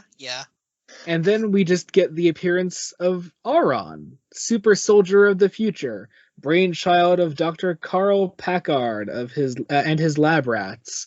Some guy. Yeah, I love the way Joey, I pointed this out when I was reading it on the page where I love the way the way Westfield's drawn in the one panel. It's like a really tiny panel on the one right page. Oh, I see that. Yeah. With the fucking teeth. Yeah, where you get like the Joker teeth. I love it. Tim Sale flashback. Well, no. Here's the thing. This is like one of those things where it's like they're introducing a bunch of characters. At this point, they have to realize they have a bunch of new readers. Like, they are actively making it hard for new readers to follow. Like, yeah. Like, I don't know this Auron character. Who is he? Honestly, neither do I. I have no fucking clue who this is. Oh, thank goodness. Yeah, no, I got nothing. I got absolutely nothing. Westfield's a dick. We already knew that. Punchy, shooty. The end. There are some kids here. The lab rats. There are these Wait, kids here. yeah, what's their deal? What the fuck's their deal? Yeah, well, Listen, I have remember no idea. the little blurb. Remember the little blurb I read? Soldier of the Future, brainchild of Dr. Carl Packard and his lab rats. Wait. These are the lab rats, the kids. What the fuck? I don't know. I don't know. Who wrote this? I don't Who wrote fucking this? know. This one was by. I genuinely Carl Kessel. Okay. That's a bit nervous because I know he writes one of the arcs in Rain. He takes over one of the books in Rain, I think. Look, I like all of Rain. I'll tell you now. I love Rain. And as I'm currently going through Rain, I haven't seen anything come up that's just as stupid as this. So okay. So then we move into the second story, Sister Act. This is by Roger Stern. Yes, I really like this one. It's quite good. Yeah, it's quite good. I like this one. It's a great little almost horror story. Like I was getting big like cheesy 80s horror. Because like this woman gets mugged. And she's possessed by this superhero character, the Thorn. And see, I read this as she has a split personality. That's how I read it too, actually. Yeah. Either way, I mean, yeah, you've been outvoted. It's a split personality. Yes. All right. Well, I'm just no longer the host then. Fuck you guys. Anyway, but I mean, like her design. It's a cool design.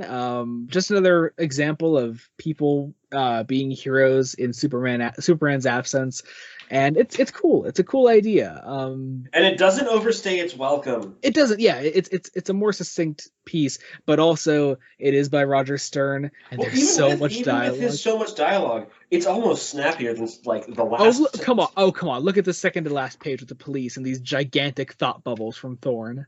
Okay. Yes. Come on, like that is insane. Okay. Yeah, I see what you mean. That is insane. But he shows some restraint in places. Yeah. It's a cool little story. It doesn't do too much, but it's cool. Then we move on to the best story of all time, featuring the best character of all time, Gangbuster of Suicide Slum. I actually really like this story. It's Jerry Ordway. Oh fuck! I keep looking at the penciler credit. Wait, why do they have this weird trend of putting the penciler first? They did the same thing in the other one where I was reading the Jerry Ordway credit. Actually, wait. Is it only Jerry Ordway issue? It seems to just be an Ordway shit. That's so weird. Maybe they just don't like him. And I can't figure out why. It's not alphabetical order because the colorist and the colorist would be alphabetical, but like the letterers are Costanza and de Guzman. Like those would be first. Yeah. That's weird. Anyway, Gangbuster is perfect. The end. No, there really isn't a lot to say about this one outside of I personally had massive fun reading this. This is at least fun action and cheese. At the very least, it's just cheesy, and which is a semi-nice breath of fresh air, but it's also still like I don't think they do anything interesting with Gangbuster as a character. No, is this his last appearance then? I forget. He appears very briefly one more time, but I can't recall if it's at the end of this one or at the beginning of Rain. I do like Funeral Pyres. The final story. Yeah, that's the yes. Yeah. Yes. Minus we have one more story after this. Funeral Pyres is here, and it is by William Mesner Loebs. I had a few immediate thoughts. Lex is not as romance novel cover. No, he's not. That was the first thing I noticed. Mesner Loebs, not horny. He is not. No, unfortunately. That's what's kept me attached to this story is how Lex Luthor is drawn. But no, like also in all seriousness too, it's like the other thing I immediately noticed because I kept mental track of how many times Lex would like in his head go, "Little do they know." Yeah, little do they know that I am evil. Yeah, like this story opens up with everyone going, "He's so nice." He gets into his office. I wish they would all die.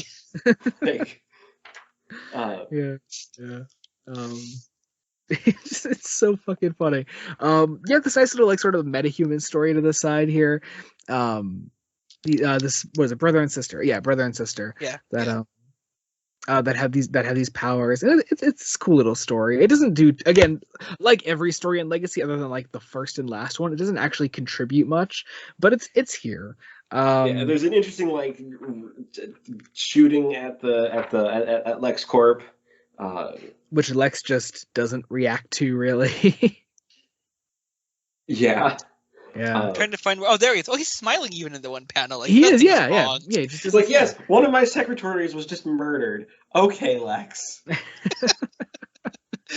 So these guys that shot the girl, they stole something. Lexus, it's only one of the most terrible weapon ever developed. And I don't know, did they ever say what it is? Isn't it that gun that they have there? It's a gun. Actually, yeah. Actually, looking at it, I'm curious if they say what it's called or not. Probably not. Let's call it the Destructioninator. Yeah. Yep. That's it. That's got to be it. So these two people, or no, just the one. The brother just goes to try to stop it. Yeah, with a domino mask as a disguise. And then he just gets fucking killed. Like he just gets fucking murdered the second he walks in there. Which is an interesting sort of. I like this. It's an interesting sobering moment of. Yeah, it's not all people like heroically stepping up and saving the day in Superman's name. This is someone that just fucking died. Yeah. Yeah. Then you have hologram Lex Luthor. Yeah. Oh wait, right? no, wait. He's not dead. Wait. Yeah, he's not dead anymore. Right. He gets fucking resurrected because they're aliens or something. That's right. Okay, this fucking sucked. Anyway. Oh, see if he died. 10 out of 10. Not no, dead. no, it's still fucking sucked. No, it's because it sets up a death, implies that it's a death, and surprise, no, he's alive. Yeah, it's weird. Does the last story actually have a name? I don't think it does. I don't think it does. I'm a good few flipping the first few pages. No name. It's the Linear Men one. It might be called Vanish. No, that's just the first line of. Yeah, text. that's. I don't think it has a title. Interesting. That may be why the last two stories of this just melded together. Oh, okay. Yeah, I guess. Well, no, the last one has a little end. It has an end, but also it's like. I'd like to point out it ends with them flying into the sky. Yes. And we pick up with people in the sky. Yeah, I get. Yeah, that doesn't help, does it? So this was by Dan Jurgens, who has definitely been the standout writer, I think, in these collections. Yeah. I think I've liked him and Simonson's work the best, honestly. Yeah, they're definitely the two strongest here. So obviously, obviously neither of you knew the Linear Men before this. No. I'm guessing. No. I mean, I think this does a pretty good job of getting. Oh yeah. This story tells you like what they're all about. But I love this idea of this sort of like newer inductee to Linear Men who hears about the death of Superman and says, "No, this is the world's greatest hero. We just met this guy the other day. How could he be dead? What will the world do without him? I have to go stop this." Yeah, and he decides right. And so we directly revisit Superman's final moments, and he sort of needs to be talked out of doing anything about it because there's a valid point to be made here. Okay, if we can save Superman, let's go back and save Martin Luther King Jr. Let's go back and save Einstein. They call it Einstein. Yeah, let's go save all these people who made the world a better place and eventually died. If we have this great power, no, this is what the power is. It's choosing to let these things go and let time move on as it should. And it's not an easy thing because but it's a great story. And as such, we get that final panel is just literally adding them to that already dramatic image and adding that much more weight to it, knowing that someone was there and actively chose not to save Superman in that moment for the right reasons, but still actively chose not to save him. Yeah, and it's very heavy, but very. It at least gives us something really good to close that on. Despite Legacy itself being a kind of a shitty issue. kind of being bad. I was so unhappy with basically all of these plot points. Unfortunately, because you want to say that like something that, if they're making a special called Legacy of Superman, it's dedicated to people taking up action in Superman's name. You'd want that to be a lot better than it actually ends up, but here we are.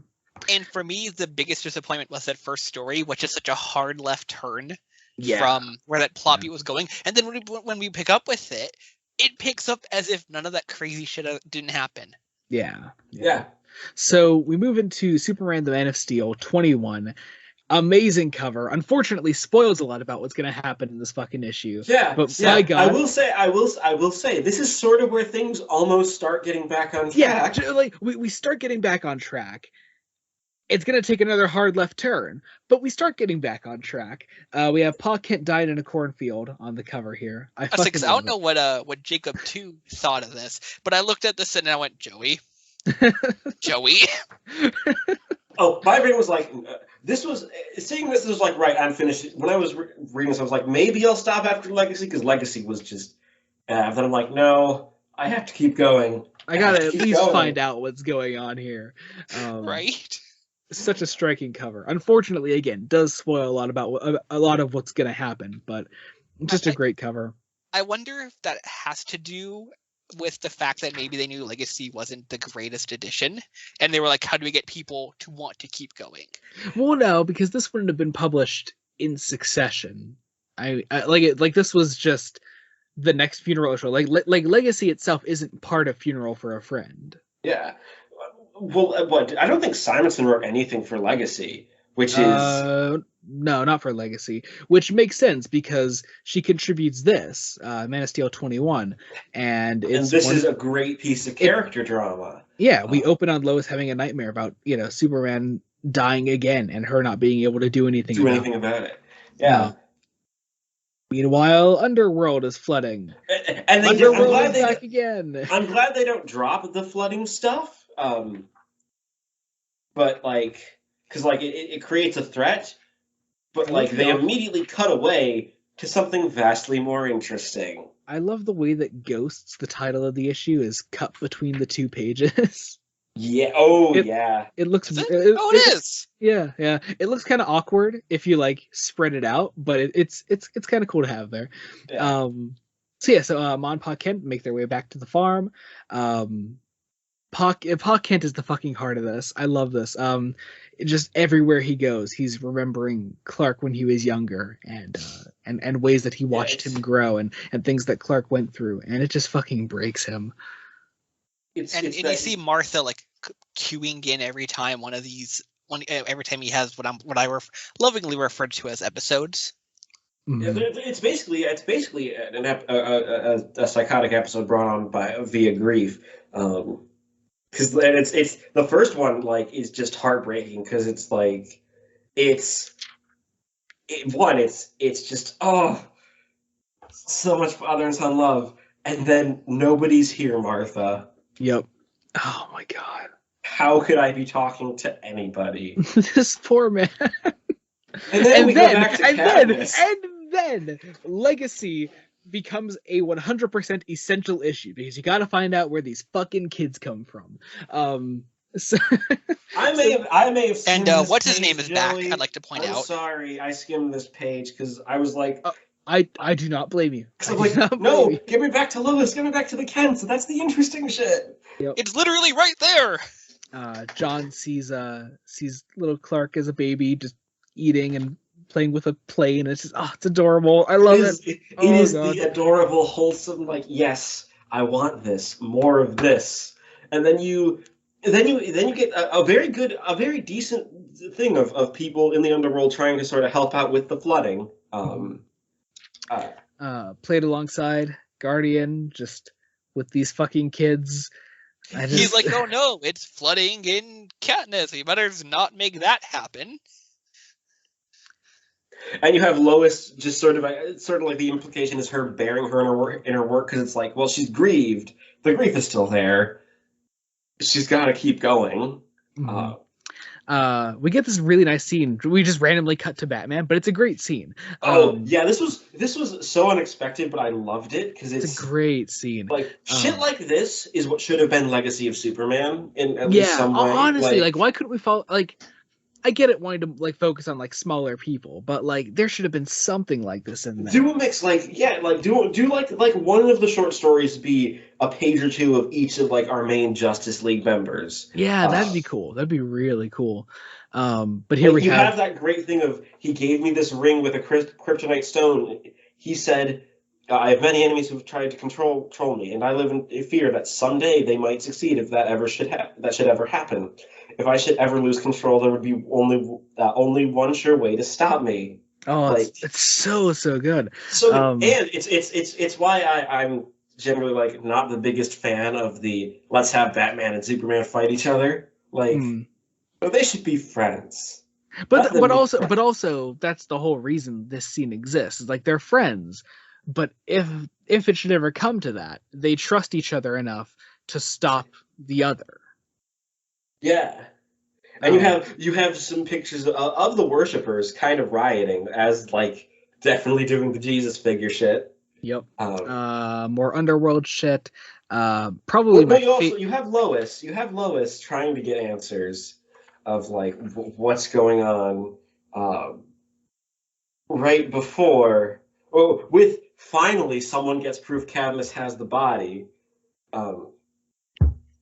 Finally. Mm-hmm. Yeah. You also have my favorite, I think, of the John Kent hallucinations here. It's also my favorite. Yeah, talking about like Clark's powers. It's just it's young adult Clark. Mm-hmm. And I love it. I love the way, and John is like, "This is when I doomed him." This conversation. Yeah. I love the way Clark is drawn with just like no eyes. Yeah. It's just a haunting moment, but makes so much sense in this issue. Lois gets in some scuba gear and tries to help, which I think is actually pretty good. It's nice, yeah.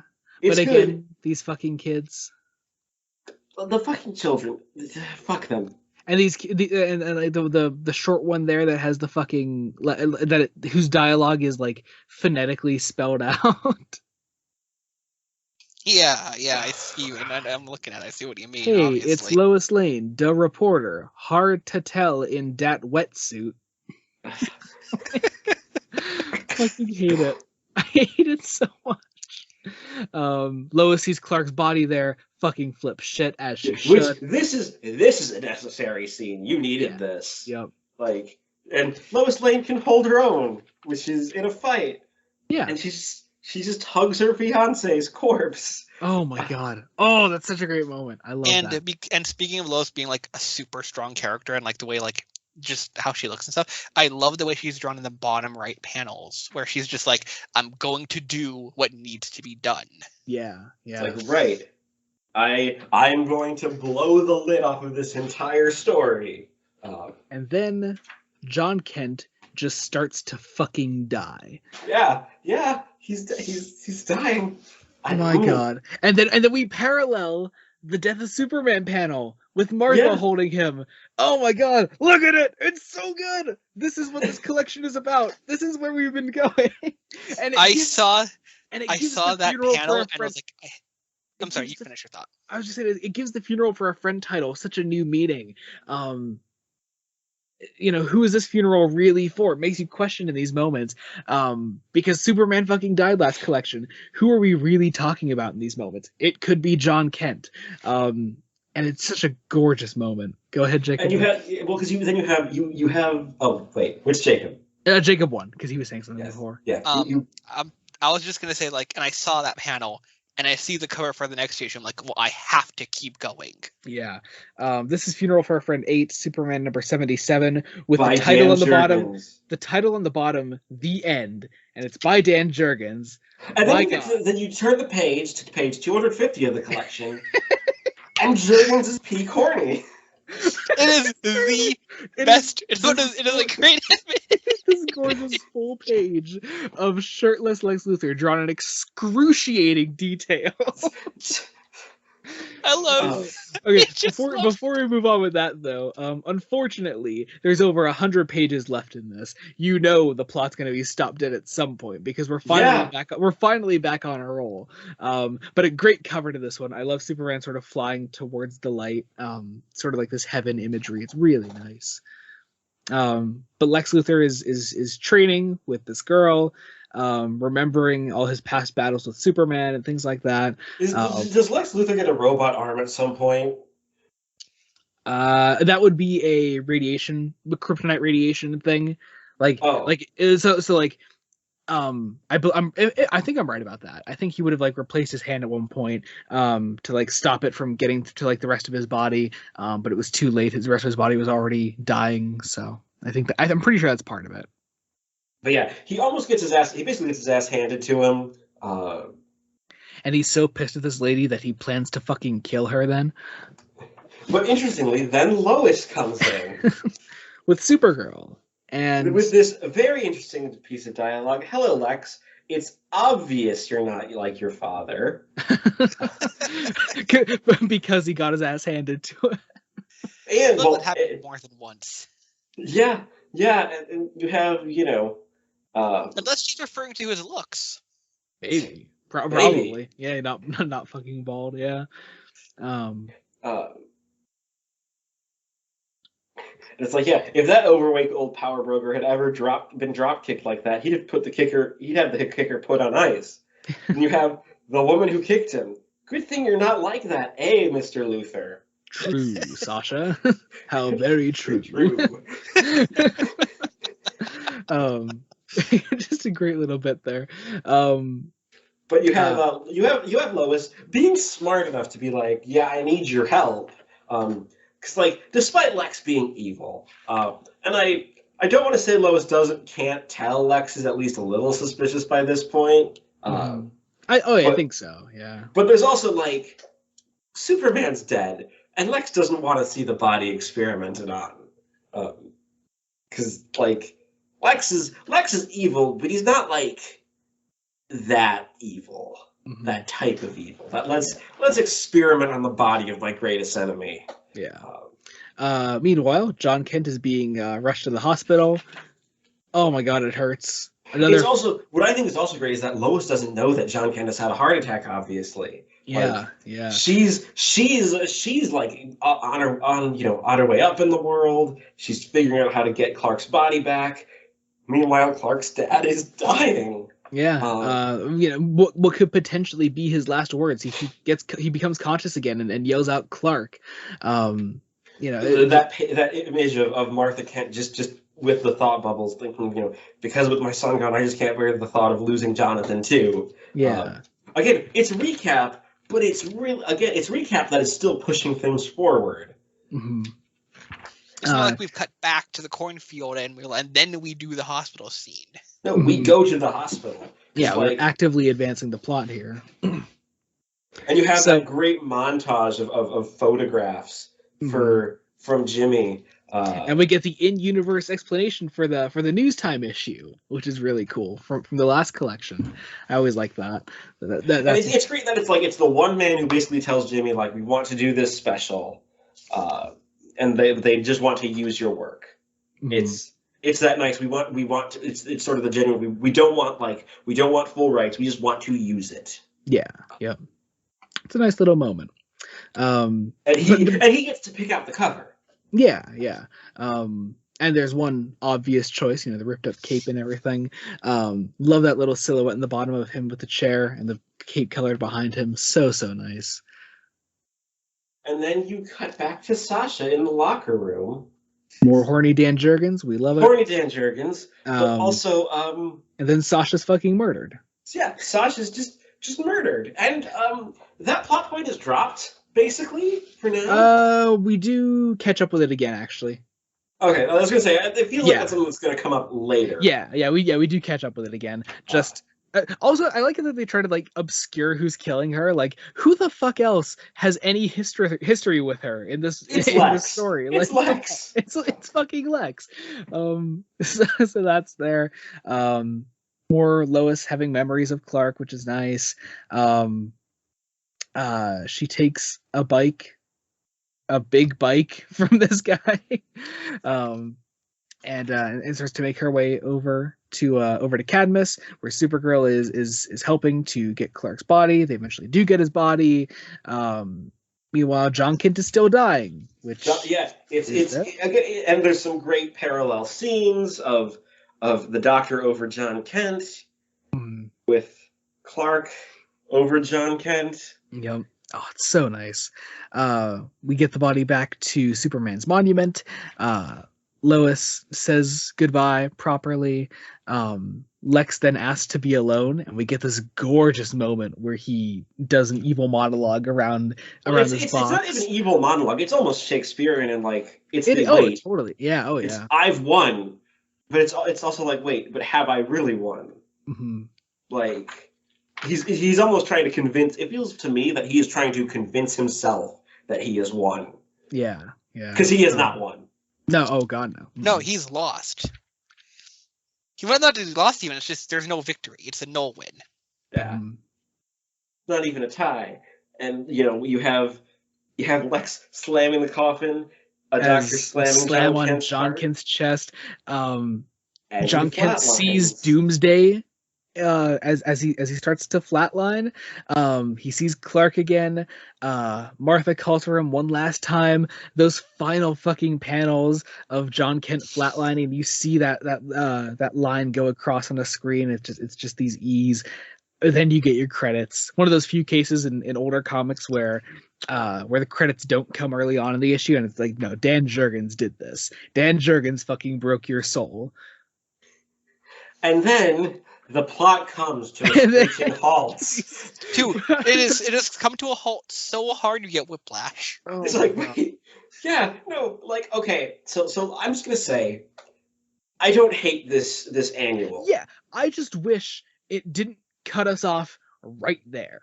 Like, no, this should be after the last issue or before the previous I think one. the way the issue after ends is reason for that one to be last. This one just could have come before, I think. Yeah, there are other places where this could be, and it would work. Hell, this could have opened Rain, for all I care. Like, yeah. I mean, that's actually not a bad idea, though. Yeah. Well, yeah, because I know Rain opens with the last 8 pages of issue 500. Yeah, of Adventures, yeah. So I don't know, whatever. Anyway, off we go. The Supergirl and Team Luthor special. By Roger Stern. Let's try to get through this as fast as possible. Yeah, not only is it 50 fucking pages, it's by Roger Stern. So it's dense.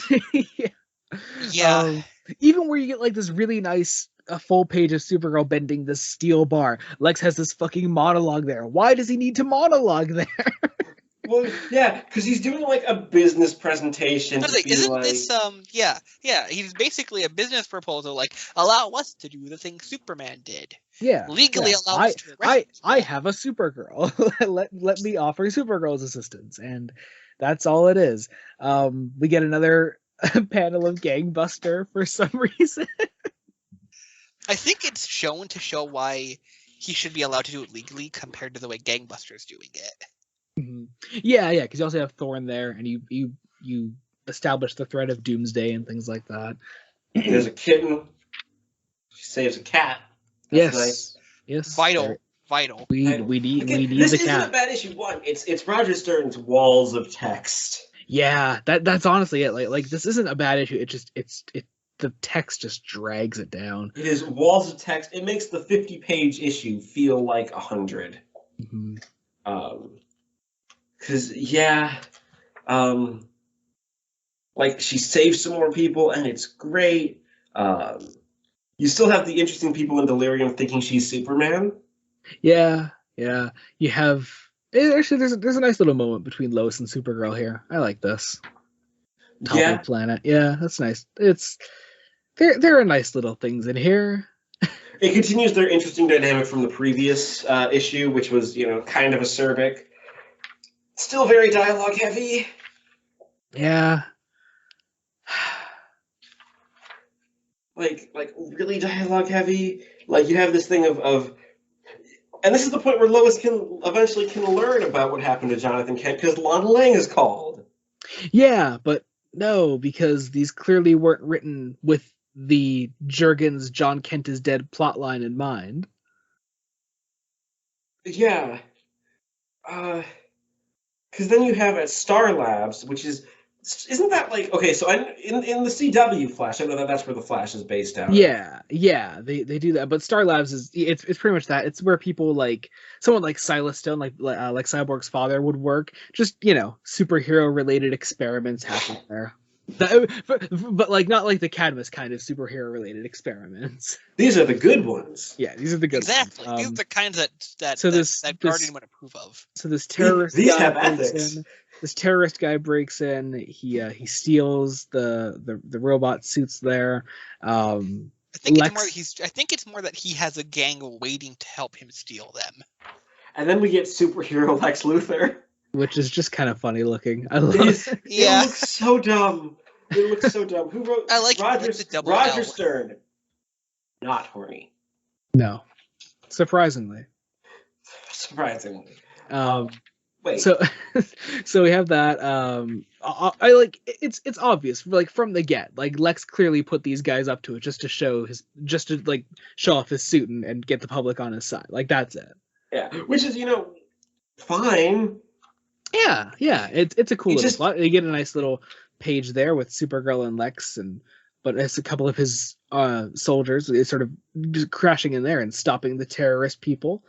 There's a bit where he almost sounds Australian. He breaks his leg, which stays broken. Yeah, it stays broken for I think most of Reign. I'm pretty sure too, almost all of Reign.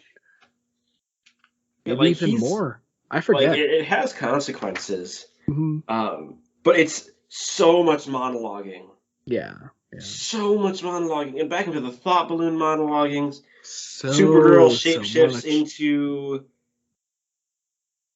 random people. One of them's Princess Leia. One of them being Leia. Yeah, that is funny. Well, one of them is Lucy from I Love Lucy. Yeah. Yeah. So that's. I can't tell the other one.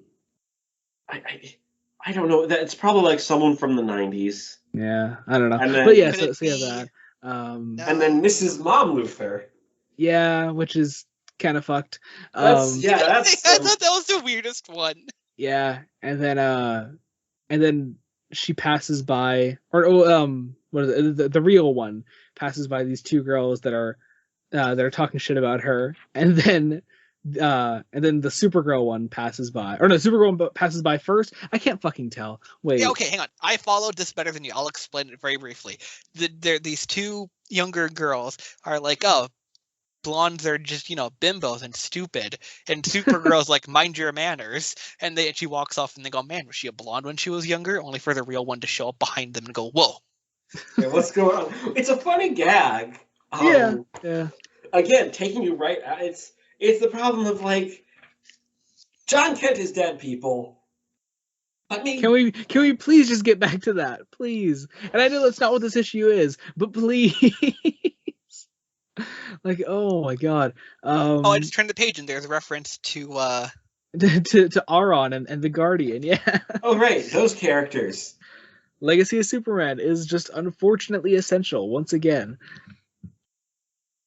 Yeah, it's like there's some nice action. You have some nice scenes between Supergirl and Luthor, but really, and you have Supergirl transforming into lizard, creepy bug man. Yeah, it's basically just to get this guy out of the boardroom. Yeah. Cool looking lizard, creepy bug man. But oh my god, look at this! Look at that page where Supergirl attacks the guy, the lizard. Like, there's so many thought bubbles there. Why? Yeah. Why? Why do they need to be there? Yeah, a lot of them they don't. And it's basically like just setting them up for him being evil or something. Supergirl becoming herself again. You also see in that moment actually that the shape shifting actually kind of hurts her. Yeah, which is a cool little addition. It's better than your typical like easy shape shifting in most fiction. So Without that's reading like nice. her dialogue straight, isn't it something like shape shifting my clothes and like damage isn't all that difficult, but like whole non-human body transformations are difficult. Yeah. Yeah. And then that's pretty much the end of the main story of this. Then we get this little extra thing at the end called Shelter, which is another underworld-based story. Yeah, of like trying to What was build. with the underworld? I don't really get that. It's just here. It's a thing. It's just a thing. It seems. And Supergirl and This Lex is pop up at the this end. is so it's so long. So long. Can we just move on to Adventures 500? Well, let's do this at least a little justice. Okay. It's some nice, interesting thing of gentrification. Actually, is bad actually. Yeah. Which fair. And moving on to Adventures of Superman 500. Off we go. I love this cover. It's John Kent and Superman fighting off monsters, and it's gorgeous. Get these wonderful taglines back from the dead. The Man of Steel fights for his life. Just really cool stuff here. Surprisingly, this is not by Dan Jurgens, which I mean, hey, cool, I'll take. A lot of this. It's also and the entire super team, but Yeah. I imagine that's later stuff. That we will cover in this episode. Yes, that'll be the last couple pages of this issue that show up in Reign of Superman. Yeah. So anyway, so we open on. I love the way the artwork of John's hallucinations are done. Just this very like liney, light on color. It has a very interesting vibe. And then we get this gorgeous full page of John Kent's dead body at this point, with the title "Life After Death." So cool looking. And John Kent sees his son once again. He sees him as Clark at first. His clothing disappears. He's Superman underneath. You get some really nice dialogue here. Superman is sort of taken away by this quote-unquote afterlife.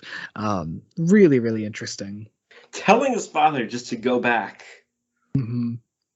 But John Kent is John Kent, and he's gonna fight for his son. Lois has found out obviously at this point, so she goes to visit Martha, which is really nice. We get another page of Gangbuster. Look at this man. This is the follow-up on the. This is following up on that last detail from the Gangbuster. It's actually quite a few pages. Yeah. Look at that. There's so much Gangbuster here. Yeah, there's a lot of Gangbuster. There's a thing about the Tooth Fairy.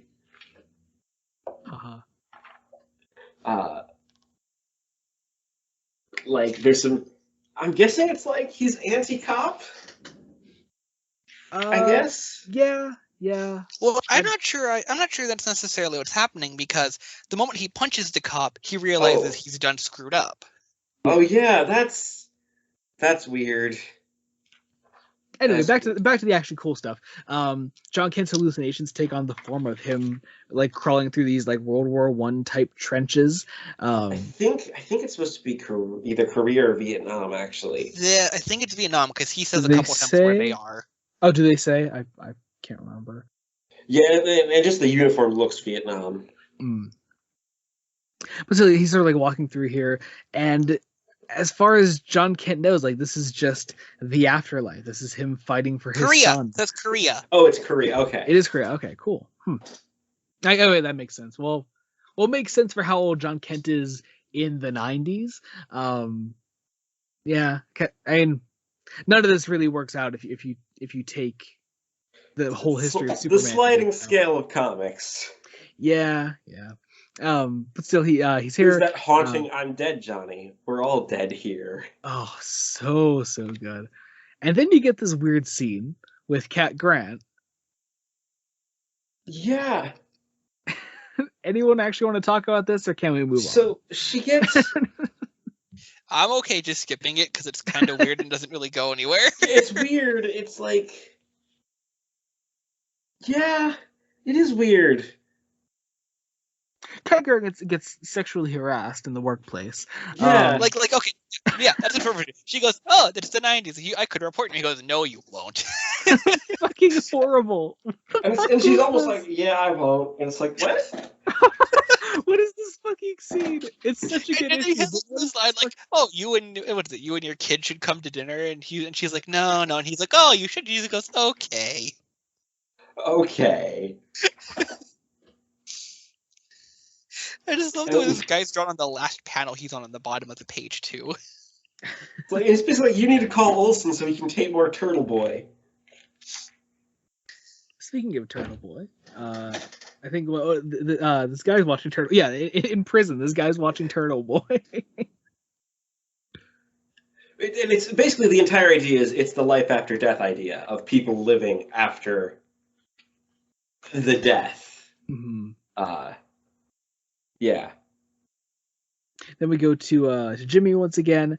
Is this Ronald too again? Right? I think so. Yeah, Ronald here again. Okay, cool. Yeah, Yeah. It should be. I didn't really. Yeah, I Ron guess, Trupe. Yeah, he has a bigger appearance in Rain, and I guess I just don't realize how often he shows up before then.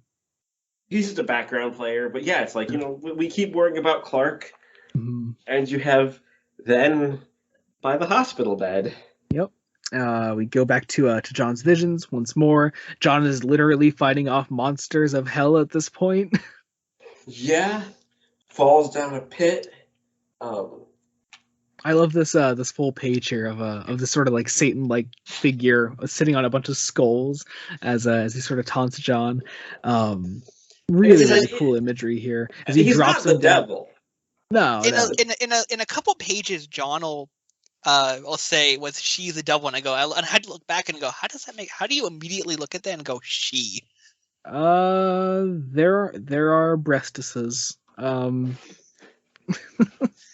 Yeah, there are. Okay. Anyway, she drops John down this hole, and he goes into space. Then just really cool visuals here. It's this great surreal dream logic for the entire sort of what is basically a dream.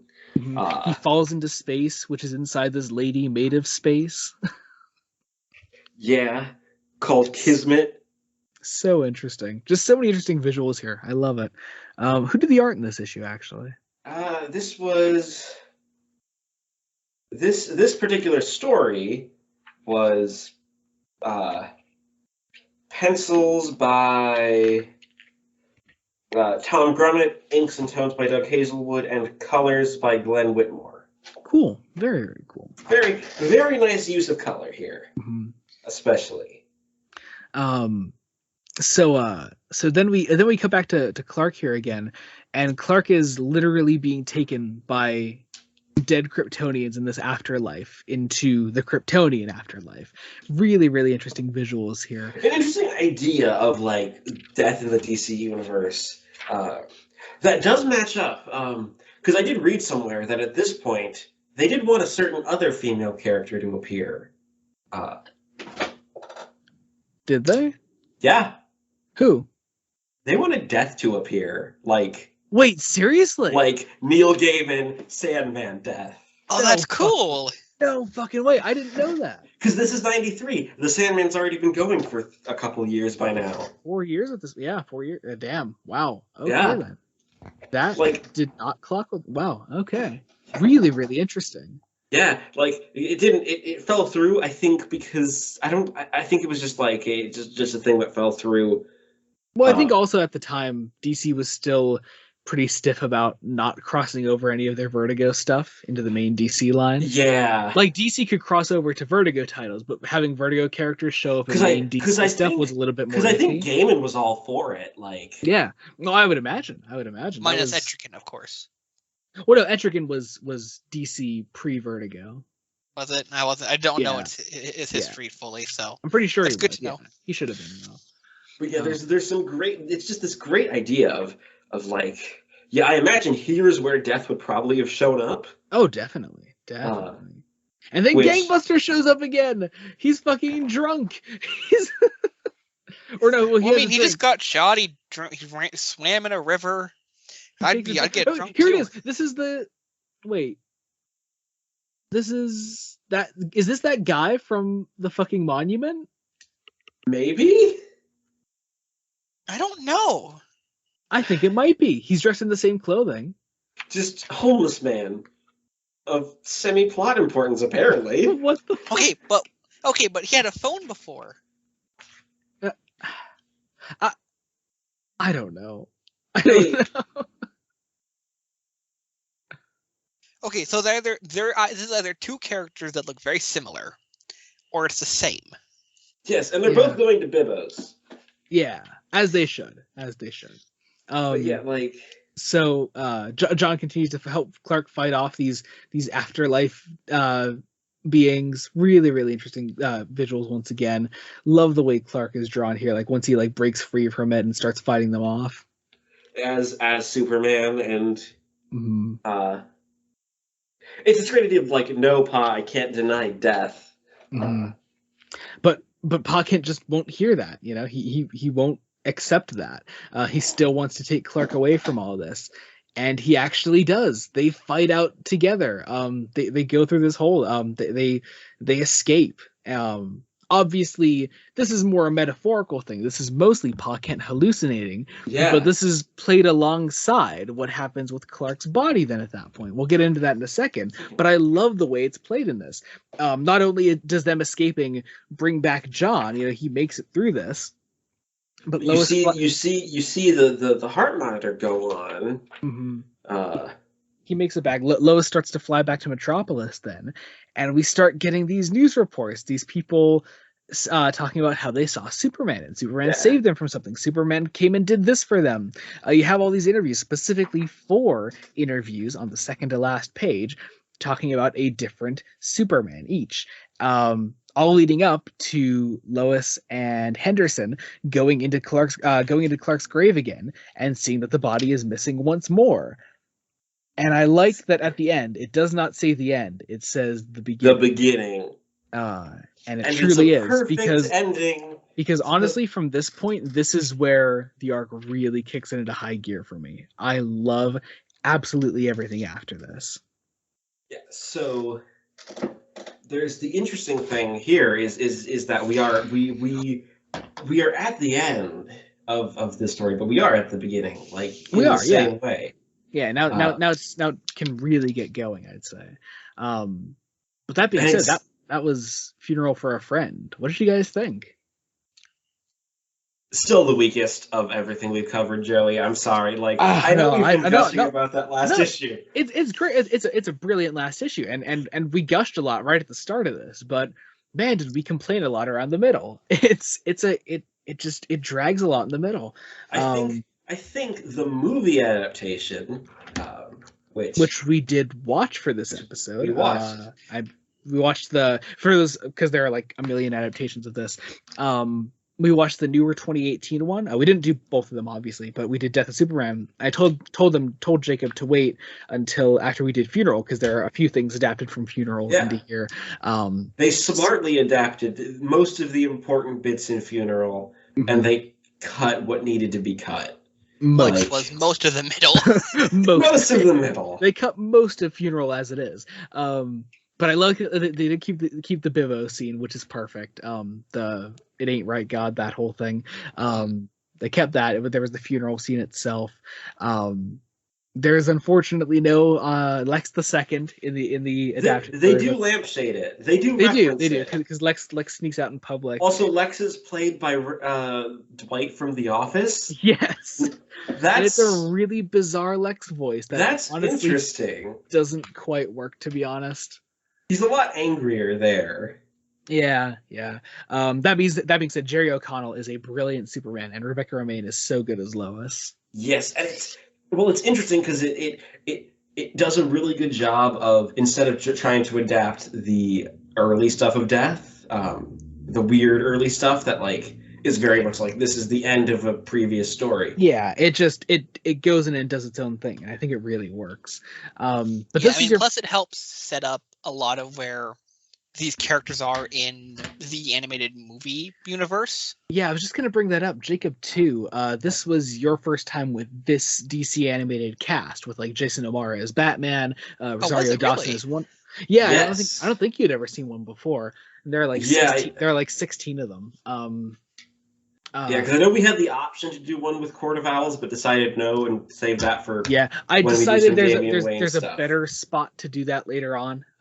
So there'll be a way to do it. Yeah. So, but yeah, this is your first time with that cast. Did you like the cast of it? Because I I really liked pretty much everyone in the cast. like it's hard to get a really also good Nathan Fillion.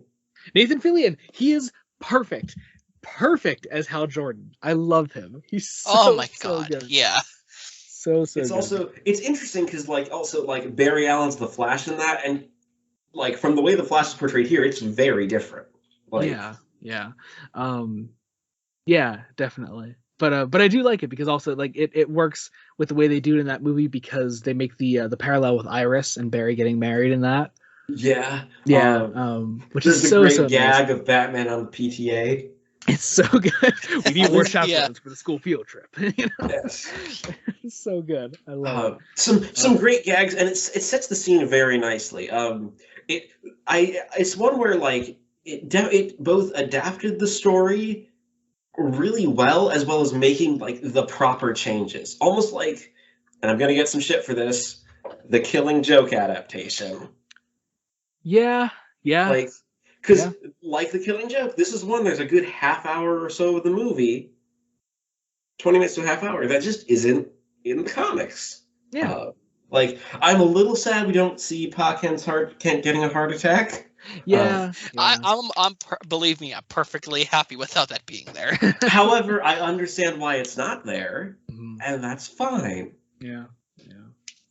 It's really good. It's a really great Also, adaptation. Like I don't know how Superman Doomsday is going to adapt all 4 volumes of this. Jacob, I watched that movie like way back when it first came out. I have not watched it since because even as a kid, I was like, this fucking sucks. So it was, it'll be fun to revisit it. We'll probably be doing that after we do the return volume. Yes, and that's what I have written down. Yeah. So that'll be fun. All right, I guess that covers it. Holy shit, this is our longest episode, actually. Doesn't surprise me. This is officially our longest episode. Wow. Fuck. And we stayed on topic. Yeah, but here we are. I can't imagine this going I can't imagine we would have gone off topic. Yeah, I mean, hey, we could have gone like way into detail into Legacy. Legacy we skimmed, and we also skimmed the Team Luthor special. So, but those are like things that like they're good. Honestly, if you're reading, just especially the Team Luthor schedule, skip it, and then after you read 500, go back and reread it because it's good. Yeah, it's dense as all hell, but it's good. Yeah. All right. Well, I guess that does it. As always, if you like what we do, consider leaving a rating. If whatever you're listening to us on offers a rating on your podcast provider, just give us a rating there. Leave a review if you can. It would really mean a lot. Make sure it's a good one. That'd be great. Also, if you only listen to us on Spotify, Apple Podcasts, any of the platforms that we're on, be sure to subscribe to the YouTube channel, Blood Donut Studios, as that is what shows the most support as to who listens to us and who keeps up with what we do. That would. It's really also the best way if you'd like to leave a comment. That's the best way to do so. Yes, that's the best way to leave a comment because it goes directly to us. So yeah, I guess that about does it. Jacob, my brother, I'd like to thank you for coming on to join us for this especially long episode. We gotta wrap this up actually now. But yes, thank you so much for coming on. Again, to everyone listening, thank you all so much for listening. It really means a lot. Knowing that there's so much support for the podcast really means the world to us because it's totally like uncharted territory for me and Jacob to be delving into a podcast like this, talking about something that we don't typically talk about, and to know that there's so much support for us for it still 7 episodes in, it really does mean the world to us. So thank you all so much for listening. Until next time, this has been Joey Morgan and Jacob Licklider and Jacob Morgan. Goodbye.